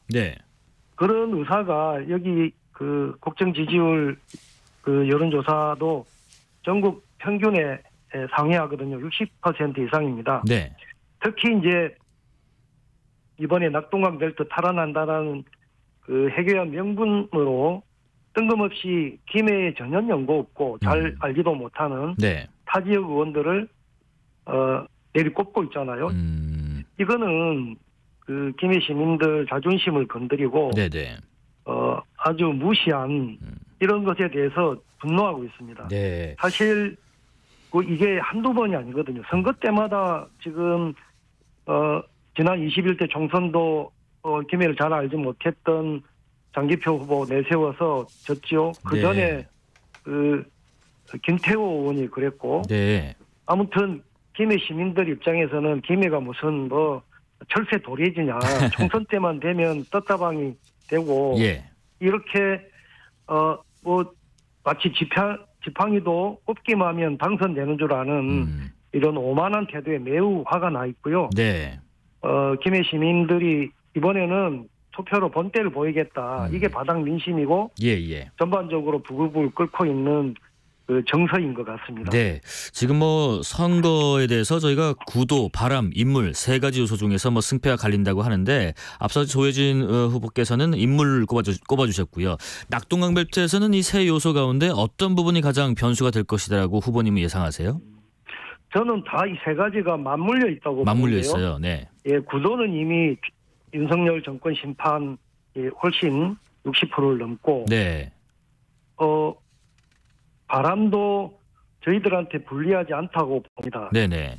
오히려 이번 전략 공천을 통해서 더 이 낙동강의 계절풍이 그 계절풍을 자극했다고 보고요. 네네네. 저도 인물이 더 중요하다고 생각합니다. 인물이요, 네. 마지막에 이제 인물이 세팅이 되는 건데 네. 기존에 이 열심히 준비해 오신 분들을 일거에 다 없었던 일로 만들고 지역 연구도 지역 실정도 잘 모르는 사람 그런 인물을 후보로 내리 꼽았는데 네. 이거는 어쩌면 기름을 더 부은 거라고 생각합니다. 그 윤석열 정권에 대한 심판 여론에 이 국민의힘의 오만한 이런 지역 무시 전략 공천에 대해서 네. 정말 심판해야 되겠다. 본때를 한번 보여야 된다. 네네. 이런 게 지금 인물론이 더 중요해진. 가만히 놔뒀으면 네네. 격차가 줄었을 거라고 보는데 이번에 엉뚱한 이런 지역 그 철새 정치적 그런 인위적인 네. 그 정치공학적인 공천으로 네네. 더 김해 시민들의 민심을 역풍을 불러오고 있는 거 아니냐. 예. 그래서 3년 기다리기 너무 힘들다. 이번에 총선에서 정권 심판 내리고 네. 윤석열 정권이 국민의힘이 더더욱 이제 그 대화를 못하고 있는 거 그렇게 정리하고 지역 발전에 실제로 누가 유능한지 검증된 인물 해왔던 일들을 잘 처리할 수 있도록 그렇게 인물 중심으로 선택하실 거라고 믿습니다. 네네. 지금 좀 궁금한 게 많아서요. 약간만 간략하게 말씀 좀 감사할 것 같습니다. 지금 앞서서 그 조혜진 후보께서요 통화를 한번 하셨다고 들었어요 후보님하고. 근데 이제 지금 조혜진 후보에 대해서 물론 뭐 여러 가지 의정 활동에서 보셨겠지만은 상대 후보에 대해서 좀 평가를 하신다면 어떤 평가를 하시겠어요?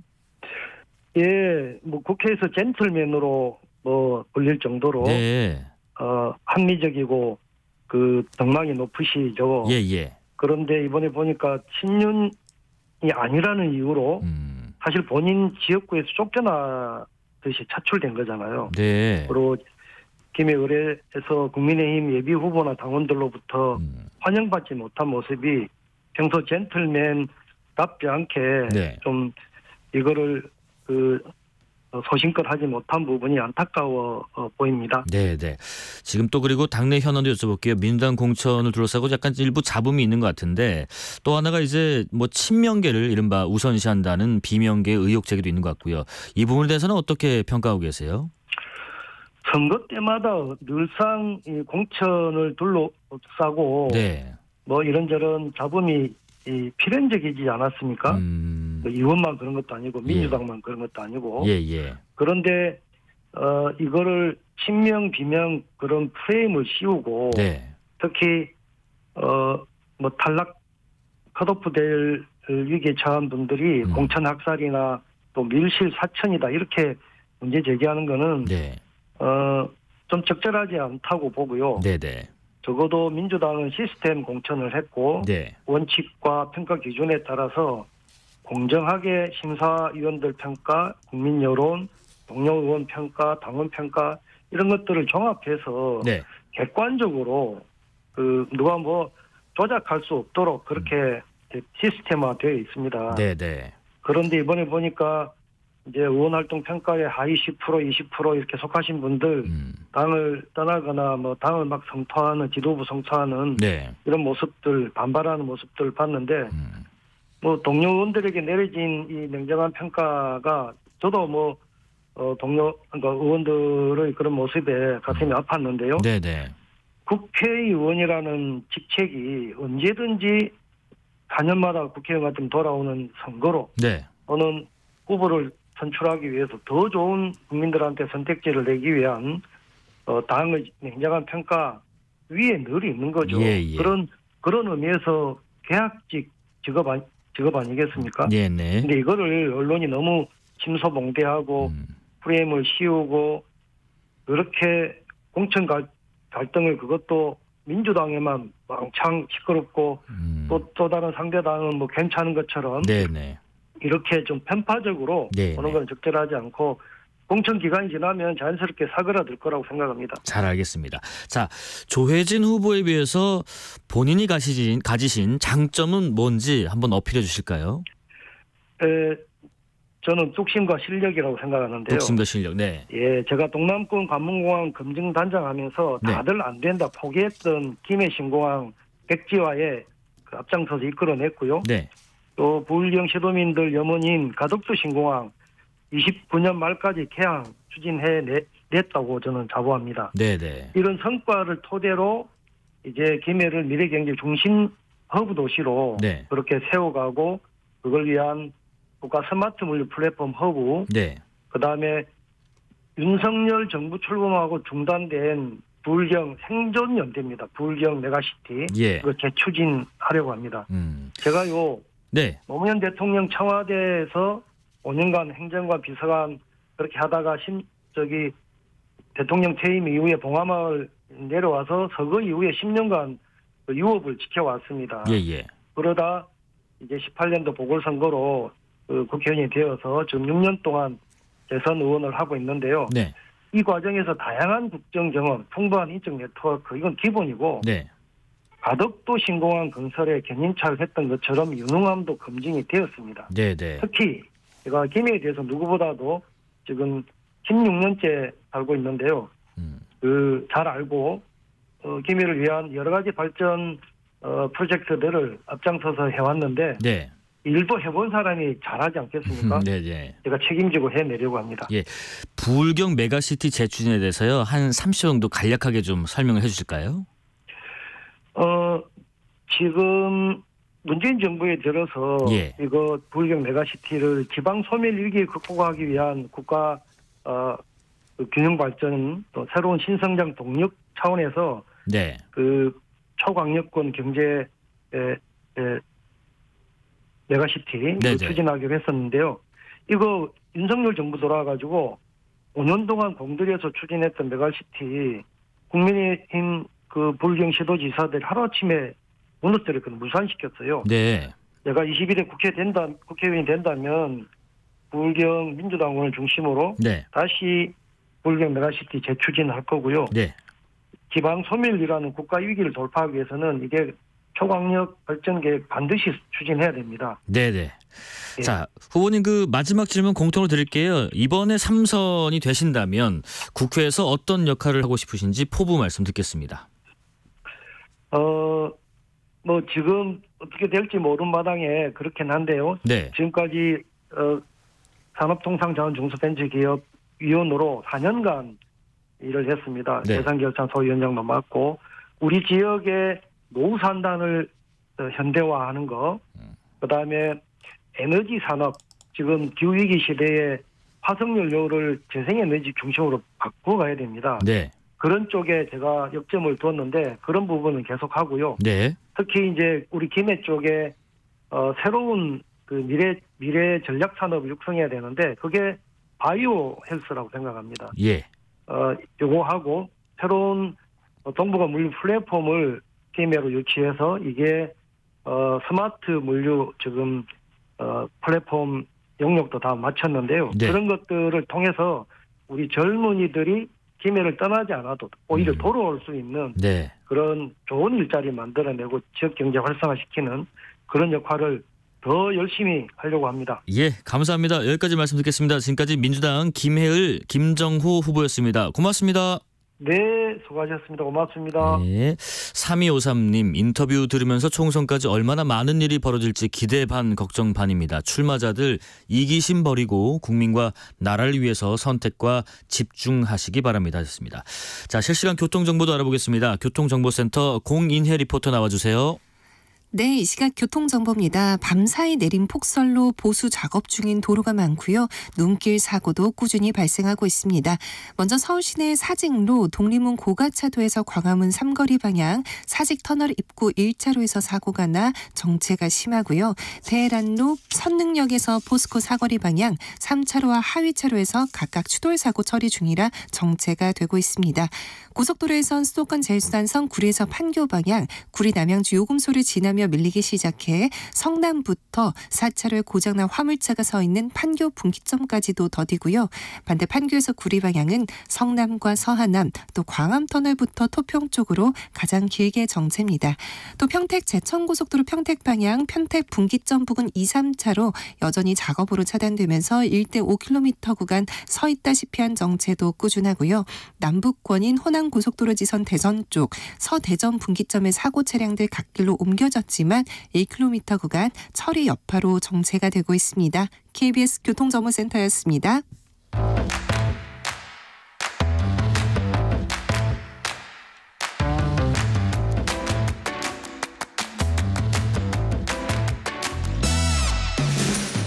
파고 또 파고 골라서 엄선한 뉴스만 전해드립니다. 파파뉴 코너. 오늘은 김수민 시사평론가 모셨습니다. 안녕하십니까? 네, 반갑습니다. 예, 반갑습니다. 한국은행 금융통화위원회가 기준금리를 연 3.5%로 동결을 했던데요. 벌써 9번째고 9번째가 이제 9회 연속으로 쭉 동결인 거고요. 그렇죠? 그렇습니다. 네. 오늘 통화정책 방향 결정회의 결과 기준금리를 연 3.5%로 동결하는 것으로 결론이 났습니다. 네네. 한국은행은 2022년 4월에 기준금리를 1.25%에서 1.5%로 올리기 시작해서 7차례 계속 금리 인상을 해왔고요. 네. 2023년 1월에 금리가 3.5%에 도달을 했었습니다.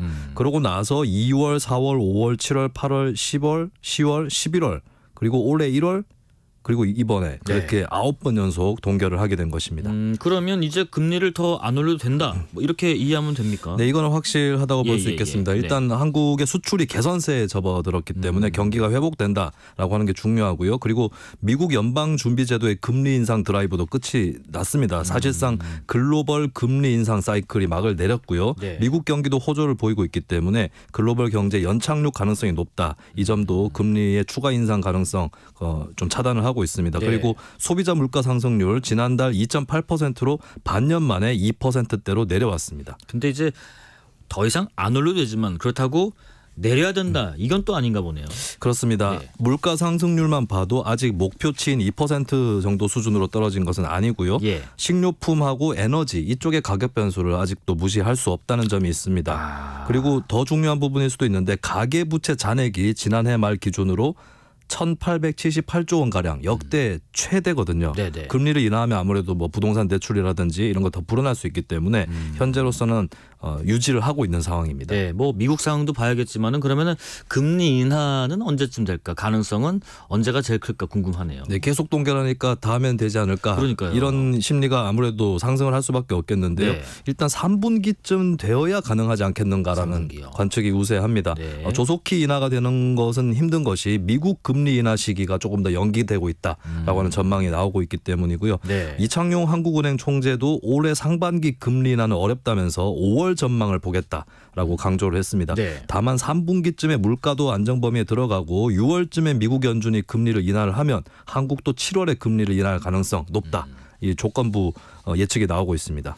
연간 경제 성장률 전망치도 같이 내놨던데 한국은행에서요. 기존에 제시했던 2.1% 유지가 됐네요. 네, 일단 이제 반도체 경기가 회복되고 수출이 개선이 되고 있는데 한편으로 내수는 예상보다 부진하다라고 하는 점이 있고요. 고금리 고물가기 때문에 소비 위축 아무래도 있을 수밖에 없겠습니다. 그래서 향후에도 내수는 회복이 더디겠다라고 하는 게 한은의 예측이고요. 네. 다만 수출 설비 투자가 양호한 증가세를 이어가고 있기 때문에 전반적인 경기는 완만한 개선 흐름을 지속할 것이다라고 봅니다. 네. 그리고 한국은행에서는 또 세계 경기가 빠르게 반등될 경우 경제 성장률이 2.3% 정도까지 올라갈 수도 있다고 보고 있고요. 다만 글로벌 지정학적 갈등은 어떤 위험한 요인이다. 이것도 같이 봐야 된다라고 하는 게 한은이 강조하는 것입니다. 네. 다음 소식은요. 지금 그 시차가 좀 있기 때문에 새벽 밤 사이에 뭐 속보가 많이 나왔던데 네. 테라 루나 폭락 사태 중심 인물 권도영 씨 소식이 전해졌던데 미국 법정에 서게 됐다면서요. 네. 권도영 씨는 사태 직전인 2022년 4월에 잠적을 해서 몬테네그로로 넘어갔는데 지난해 3월 가짜 코스타리카 여권을 갖고 두바이로 가는 전용기에 타려다 체포가 됐었습니다. 그렇죠. 이제 몬테네그로의 포드고리차 고등법원은 현지 시간 21일 권 씨를 미국으로 송환한다는 결정을 내렸습니다. 한국 측에서 했던 범죄인 인도 요청은 기각했습니다. 그러니까 그동안에 그 권도영 씨에 대해서 한국으로 송환되느냐 미국으로 송환되느냐 뭐 갈림길에 있었는데 일단 권 씨 측에서는 한국으로 송환을 원했고 그러면서도 몬테네그로 법무부 장관이 아니라 법원이 송환국을 결정해달라. 이거는 어떤 해석인가요? 네, 권 씨 측은 일단 한국으로 송환되기를 바랐고요. 그리고 몬테네그로 법무부 장관이 이런 얘기를 했어요. 미국은 우리의 가장 중요한 대외 정책 파트너다. 이걸 의식해서 미국으로 법무부 장관이 송환하는 걸 결정하지 않을까 이렇게 우려를 해왔던 거죠. 어떤 정치적인 이런 판단 빼라. 그렇죠. 그래서 권 씨 측의 법률 대리인은 법원이 순수하게 법률을 판단해야 한다라고 주장을 해왔습니다. 그 결국에는 법원이 판단을 하게 됐는데 그런데도 미국으로의 송환이 결정이 됐네요. 그렇습니다. 몬테네그로 항소 법원에서 이번에 포드고리차 고등법원이 결정을 하라고 판결을 지난 8일에 했거든요. 이 이유는 일단 살펴보면 일반적인 범죄인 인도 절차에서는 법무부 장관이 송환국 결정 주체가 되는데 권 씨의 경우는 범죄인 인도와 관련한 약식 절차에 동의를 했기 때문에 법원이 결정 주체다라고 현지 법원이 판단을 한 겁니다. 그렇게 해서 사실 권 씨 측에서는 법원이 판단하면 한국으로 송환되지 않겠느냐 기대를 해왔지만 결과는 미국 송환이었고요. 그 결정 근거는 아직까지 공개되지는 않았습니다. 근데 이제 권 씨가 굳이 미국으로 가겠다는 것은 그럴 만한 이유가 있을 것 같은데 뭐 몇 가지 짐작되는 것 중에서는 미국이 뭐 형량을 엄청 무겁게 하는 나라이기도 하기 때문에 그런 것도 좀 생각했을까요? 한 사람의 범죄자가 여러 가지 유죄가 났을 때 이걸 어떻게 계산하느냐가 미국하고 한국이 전혀 달라요. 그렇죠. 한국 같은 경우는 여러 가지 범죄가 있어도 한 제1부터 제3범죄까지를 따지고 그것도 형량을 단순 합산하는 게 아니라 뭐 제1범죄의 전부 그다음 제2범죄의 반 뭐 이런 식으로 합산을 하거든요. 그리고 하나의 사실로 여러 가지의 범죄가 나오는 그러니까 뭐 상상적 경합범이라고 하죠. 그런 경우는 이제 가장 형량이 큰 것만 딱 계산해서 나머지 범죄 혐의들을 흡수를 합니다. 근데 미국 같은 경우는 병과주의라 그래서 개별 범죄 형량들을 다 매겨놓은 다음에 한꺼번에 합산을 해버리거든요. 그리고 우리나라처럼 징역은 50년까지다 이게 없어서 거기 뭐 200년형 나오고 이러잖아요. 뭐 수만 년형도 1000년형도 나오고 그렇습니다. 그래서 이 권 씨의 경우만 해도 100년형도 가능하다. 그렇기 때문에 미국행을 피하려고 했던 거 아니냐. 이게 설득력 있게 제기되고 있습니다. 제가 좀 말을 빨리 해서 미국을 피하려고 했는데 미국을 가려고 했는 건 잘못 말했네요.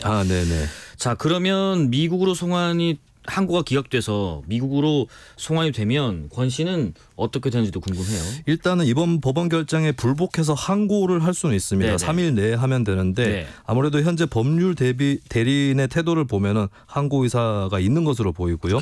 이게 만약에 받아들여지면 다시 법원의 판단을 받아야 되기 때문에 송환은 늦춰지게 됩니다. 자, 한 가지 더 보겠습니다. 2월 15일에 이런 사건이 있었더라고. 초고층 빌딩 99층에서 낙하산을 메고 뛰어내린 사람들이 있었는데 그중에 한 명의 신원이 확인됐습니까? 네, 2월 15일 오전 7시에 발생한 사건인데요. 부산의 LCT 건물 99층 전망대에서 외국인 남성 2명이 낙하산을 타고 뛰어내렸습니다.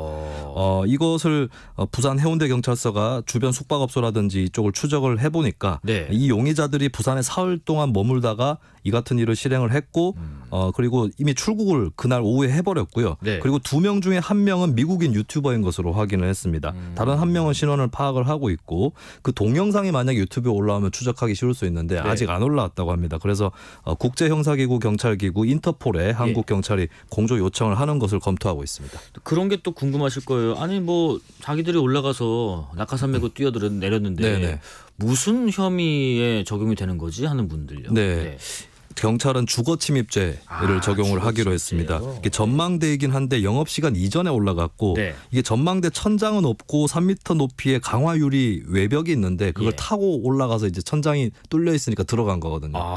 기어이 그렇게 들어간 건데 이게 전례도 있습니다. 비슷한 예가 이때도 LCT였는데 러시아인 2명이 2019년에 이 고층 건물에서 점프를 했다가 주거 주거 침입 혐의를 받았거든요. 네네. 이 사람들은 이제 베이스 점핑이라는 익스트림 스포츠가 실제로 있습니다. 그래서 그 스포츠를 한 것뿐이다. 뭐 이렇게 주장을 하기도 했습니다. 그때는 처벌 수위가 어땠어요? 네, 당시 경찰은 뭐라고 딱 정리를 했냐면 고층 건물에서 뛰어내리는 행위가 타인에게 위해가 안 되면 괜찮다. 하지만 도심 한복판이었기 때문에 위험하다. 죄를 묻기로 했고요. 주거 침입죄는 3년 이하의 징역이나 500만 원 이하의 벌금형인데 그 당시 러시아인들 같은 경우는 벌금 500만 원을 예치를 하고 그다음에 출국을 했습니다. 비싼 익스트림 스포츠 했습니다. 네. 지난해 말에 정부가 친환경 정책으로 추진했던 플라스틱 빨대 사용 금지를 전격 유예했습니다. 지금 그러다 보니까 종이 빨대 제조업체들이 폐업 위기까지 몰렸습니까? 그렇습니다. KBS 취재에 따르면 종이 빨대를 만드는 한 공장은 텅 비어 있었고 빨간 가압류 딱지, 은행 경고문도 붙어 있었습니다. 설비에만 15억 원을 투자를 했다가 그 일부를 감당을 못해서 압류 및 청산 절차를 밟고 있다는 소식이었고요. 전국의 종이 빨대 제조업체가 17곳인데 KBS가 취재한 충남 지역 업체 5곳은 모두 폐업 기로에 놓여 있다고 합니다. 그리고 이 충남 지역에 쌓여 있는 재고의 이 종이 빨대만 해도 4,900만 개라고 합니다. 환경부에서 후속 조치로 지금 프랜차이즈 업체와 협약을 체결한 게 있다는데 내용도 소개해 주시죠. 네, 환경부가 대형 프랜차이즈 커피 전문점이나 패스트푸드점, 제과점하고 자발적으로 일회용품을 줄이자는 협약을 체결을 하고 있는데요. 근데 내용은 사실 2018년에서 그 당시에 체결했던 내용하고 거의 같은 내용입니다. 그리고 협약에 보면 플라스틱 빨대 숨기기 약속이라고 돼 있거든요. 그러니까 비치는 하는데 눈에 보이게 손님들 입장에서 보이게 비치를 해두는 건 아니고 요구를 하면 그때 주는 것으로. 빨대 주실 수 있어요? 이렇게 하면 이렇게 내주시는. 그렇습니다. 근데 이렇게 하면 한편으로는 뭐 눈에 보이게 비치한 건 아니니까 일회용품 사용을 줄일 수는 있겠지만 근데 이걸 알고 있는 손님이라면 이제 계속 쓰게 되겠죠. 이런 부분이 좀 양면성이 있는 부분일 것 같습니다. 네네. 한간에는 뭐 종이 빨대 가격이 비싸기 때문에 소상공인분들 부담이 크다. 뭐 일회용품 규제를 하지 않는 게 중소상인들에게는 오히려 이롭다. 뭐 이런 지적도 있던데요. 이게 새로운 종류의 제품이 나올 때는 아무래도 처음엔 가격이 좀 비싸기 마련이죠. 근데 이게 제조업체도 증가하고 가격 경쟁도 붙기 때문에 점차 가격이 하락을 해온 게 사실이고요. 예를 들면 플라스틱 빨대 같은 경우는 하나에 6원대이고 종이 빨대는 12원인데 물론 1대2의 격차가 나긴 하지만 한 달에 1,000개 사용하면은 월 6,000원 정도 차이가 나고 뭐 2,000개 사용하면 12,000원 차이거든요. 그래서 이거 정도로 되게 비싸다고 볼 수는 없다. 이런 반론이 있습니다. 저 같은 경우도 무심코 빨대 유서했다가 종이 빨대 들어도 될까요 하면은 뭐 환경 때문에 그런가 보다 해서 그냥 괜찮아요 안 받기도 하던데 또 그런 가격 차이도 일부 나네요. 여기까지 말씀 듣겠습니다. 지금까지 김수민 시사평론가였습니다. 고맙습니다. 네, 감사합니다.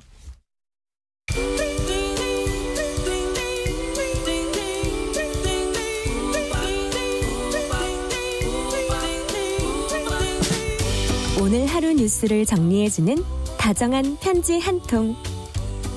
KBS 1라디오 뉴스레터 K.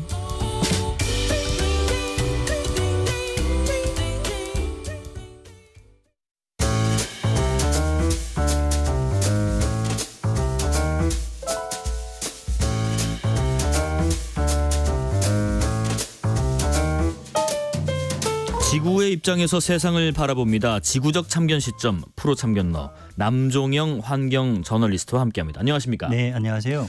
오늘도 참 재밌는 주제던데요. 오늘은 길고양이 이야기이시던데 국내 대표 철새 도래지인 낙동강 하구의 을숙도 길고양이 급식소를 설치해놓고 문화재청과 동물보호단체가 지금 갈등을 빚고 있다고 들었는데 이게 어떤 일입니까? 예, 낙동강 하구 을숙도 국내 대표적인 철새 도래지로 유명하죠. 뭐 지금은 부산이 도시화되면서 조금 줄긴 했는데 한때는 국내 최대의 철새 도래지로 유명했었습니다. 네, 거기 사진 찍으러 가신 분도 많았잖아요. 예, 그랬죠. 그래서 1966년에 이제 섬 전체가 천연기념물 197호로 지정이 됐거든요. 그래서 천연기념물이기 때문에 문화재청 소관 지역입니다. 근데 갈등의 시발이 지난해 10월 문화재청이 이 을숙도에 있는 길고양이 급식소 철거를 명령하면서 시작됐습니다. 그러니까 이 길고양이 급식소가 을숙도에 허가를 받지 않고 무단 운영이 되고 있었나 봐요. 그래서 문화재청이 이 길고양이 때문에 철새들 피해가 생길 수 있다라고 하면서 이제 철거를 명령한 거죠. 그러면 철거 명령 이후에 지금은 어떻게 됐는지 궁금하네요. 예, 지금 한 넉 달 정도 지났는데 당시 문화재청이 1월 말까지 다 철거를 해라. 네네. 그리고 90일 이내에 원상복구를 해라. 이렇게 명령을 했는데 네네. 이제 지자체인 부산시 같은 경우는 이제 이 명령을 따랐습니다. 네네. 그런데 이제 시민들이 직접 만든 동물단체가 만든 이제 급식소도 있었거든요. 예, 예. 그거 같은 경우에는 지금 반대를 하면서 따르지 않고 있고요. 그리고 또 동물단체가 문화재청에 문화재보호구역 현상 변경 신청을 내고 급식소 설치를 허가해달라 이렇게 한 상태입니다. 부산시는 이행했는데 동물단체에서 시민단체에서 이 급식소 길고양이 급식소 철거를 반대하는 이유는 뭔가요?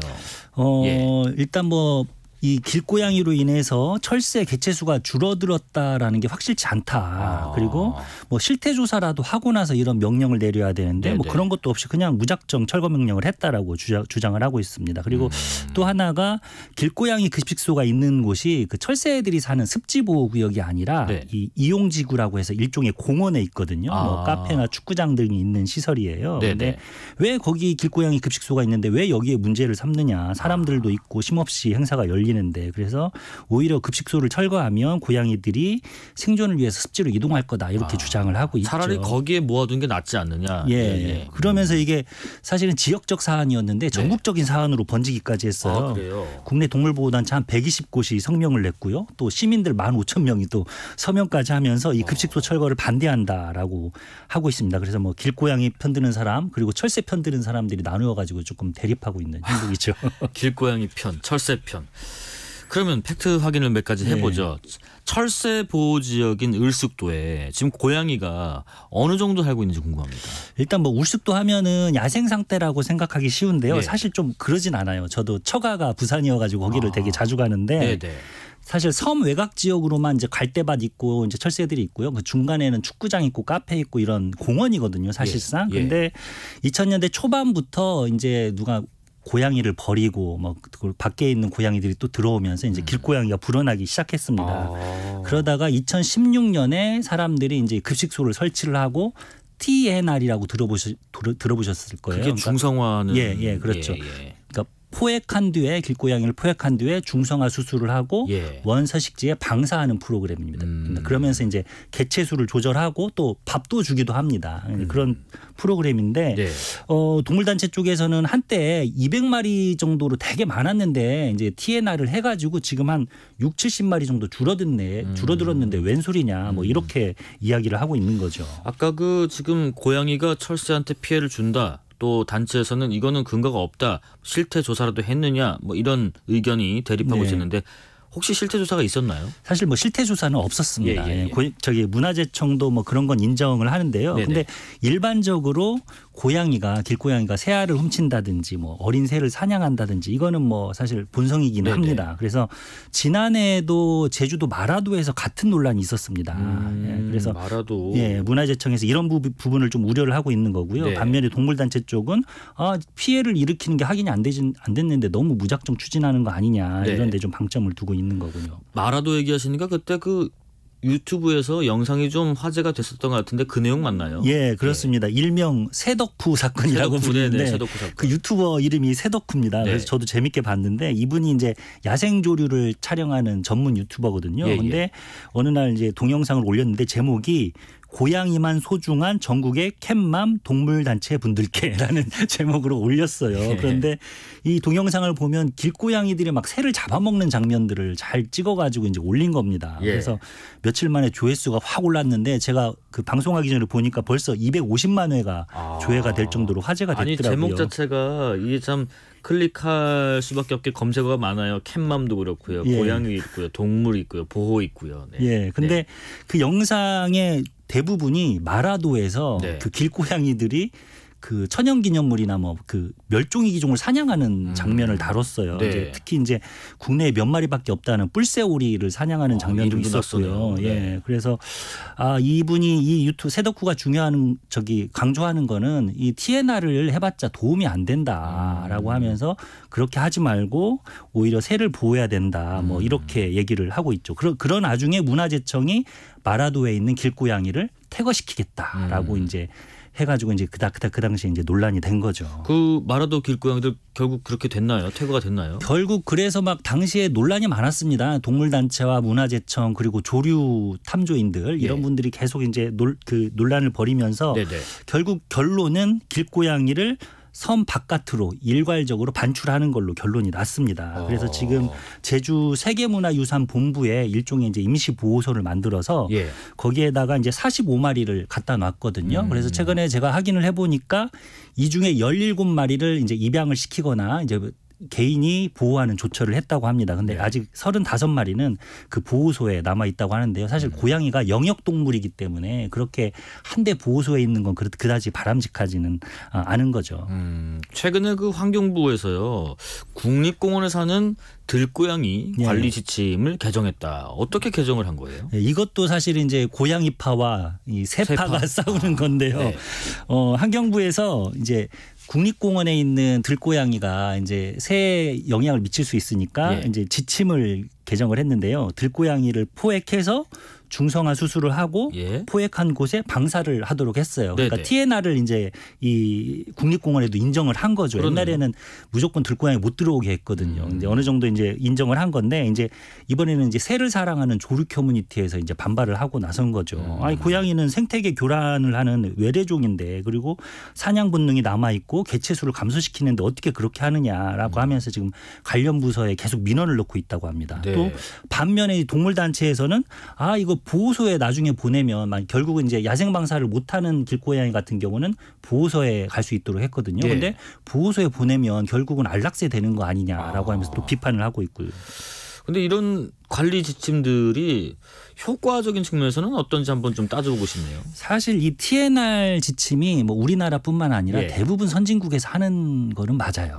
그런데 이게 일반적으로 개체수 조절에 효과가 있다라고는 여겨지는데 최근 연구 결과에서는요. 이거를 아주 엄격히 적용해서 그 개체군의 70% 이상을 중성화 수술을 해야지 개체수 조절에 효과가 있다라는 연구 결과가 나왔다고 합니다. 그런데 사실 또 그렇게 진행이 안 되는 경우가 많거든요. 요즘에는 애들이 그냥 길고양이 귀엽네 하면 편의점 가가지고 막 밥 사서 주고 이런 경우도 많아요. 근데 사실은 그런 건 좀 바람직하지 않은 거고요. 중성화 수술을 하면서 관리를 해야 되는데 좀 이렇게 되지 않은 측면이 많죠. 지금 뭐 철새와 길고양이 이렇게 막 양측에서 주장을 하고 논리를 펴고 있는데 사실 동물들 입장에서는 무슨 생각할지도 모르겠어요. 아니 왜 사람들이 왜 우리도 꼭 저러나 싶기도 한데 어쨌든 지금 사람들끼리 결국에 새파냐 고양이파냐에서 대리전을 펴는 양상이 돼버렸네요. 그러니까 사실은 왜 그렇게 사람들이 싸우느냐를 맥락을 조금 이해를 해봐야 됩니다. 사실은 새파하고 고양이파는 좀 전혀 다른 인종이라고 보면 됩니다. 그러니까 인종까지 가시나요? 동물을 사랑하는 사람, 그다음에 환경을 사랑하는 사람이 좀 다릅니다. 마치 화성에서 온 남자, 금성에서 온 여자처럼 다른데요. 뭐 둘 다 뭐 동물을 보호하고 생태계를 보존하는 데는 목표가 일치하고 같잖아요. 일반인보다는 의식이 높죠. 그런데 이 동물을 좋아하는 사람들은 이 동물 보호를 개체의 수준에서 봅니다. 그러니까 한 마리 한 마리 수준에서 보는 거예요. 그러니까 사실은 이 동물이 고통을 겪는다 그러면 거기에 공감해가지고 그 동물을 구조를 하고 뭐 이런 활동을 벌이는데 중점을 두는 거죠. 실제로 동물운동도요. 1800년대에 이제 뭐 동물들이 생체 실험을 당한다거나 뭐 거리에 쓰러진 말들 이런 동물들을 이제 공감하면서 구조하면서 사실은 성장하게 된 거거든요. 그래서 이 동물을 좋아하는 사람들 그리고 동물운동은 정서적인 측면에서 인간과 동물 개체 사이에 공감이 아주 중요합니다. 그렇기 때문에 길고양이 한 마리 한 마리의 생명을 되게 중요시하는 거죠. 그러니까 어떻게 보면은 내 가까운 사람 막 아플 때 막 걱정하고 뭐 어디 다치면 요만큼 다쳐도 되게 보살펴주고 정성 들이고 뭐 그런 것처럼 아주 공감 능력이 뛰어나신 분들이죠. 동물을 사랑하는 사람 또 환경을 사랑하는 사람 이게 또 다른 면이 있다고 하던데. 환경을 사랑하는 사람들은 뭐 생태주의자, 환경주의자라고 하는데 이런 환경운동은 물론 동물 개체에 대한 보호도 중요하지만 더불어서 생태계 전체의 연결망을 좀 중시를 해요. 그러니까 개체보다는 전체를 사고하는 경향이 더 크죠. 그러다 보니까 멸종위기종 같은 어떤 특수적 지위를 갖는 생명체에 대해서 조금 특별히 더 쳐주고 관심을 기울입니다. 뭐 말하자면 동물운동하는 분들은 개체가 다 똑같은 생명값을 갖고 있다면 환경운동하시는 분들은 그래도 멸종위기 종은 우리가 좀 더 소중히 대해야 된다라고 좀 보는 경향이 있는 거죠. 조금 더 들어가신 분들이 많네요. 자, 그러면 우리 인간들은 이세파, 고양이파, 그다음에 뭐 환경운동, 동물운동 뭐 어떻게 해야 됩니까? 뭐 사실 둘 다 바람직한 겁니다. 바람직한 건데 사실 뭐 고양이나 철새나 어떤 선악은 악한 의도를 가지고 살아가지는 않잖아요. 그래서 이런 고양이나 철새 대립 구도에 대해서 생각하다 보면은 자연스레 이런 부분이 떠올라요. 거의 다 돼버렸네요. 자, 여기까지 말씀 듣겠습니다. 지금까지 남종영 환경 저널리스트였습니다. 고맙습니다. 네, 감사합니다. 자, 오늘 뉴스데이트 K 여기까지고요. 커피 쿠폰 받으실 분들 홈페이지를 확인해 주십시오. 지금까지 뉴스데이트 K KBS 김용준이었습니다. 고맙습니다.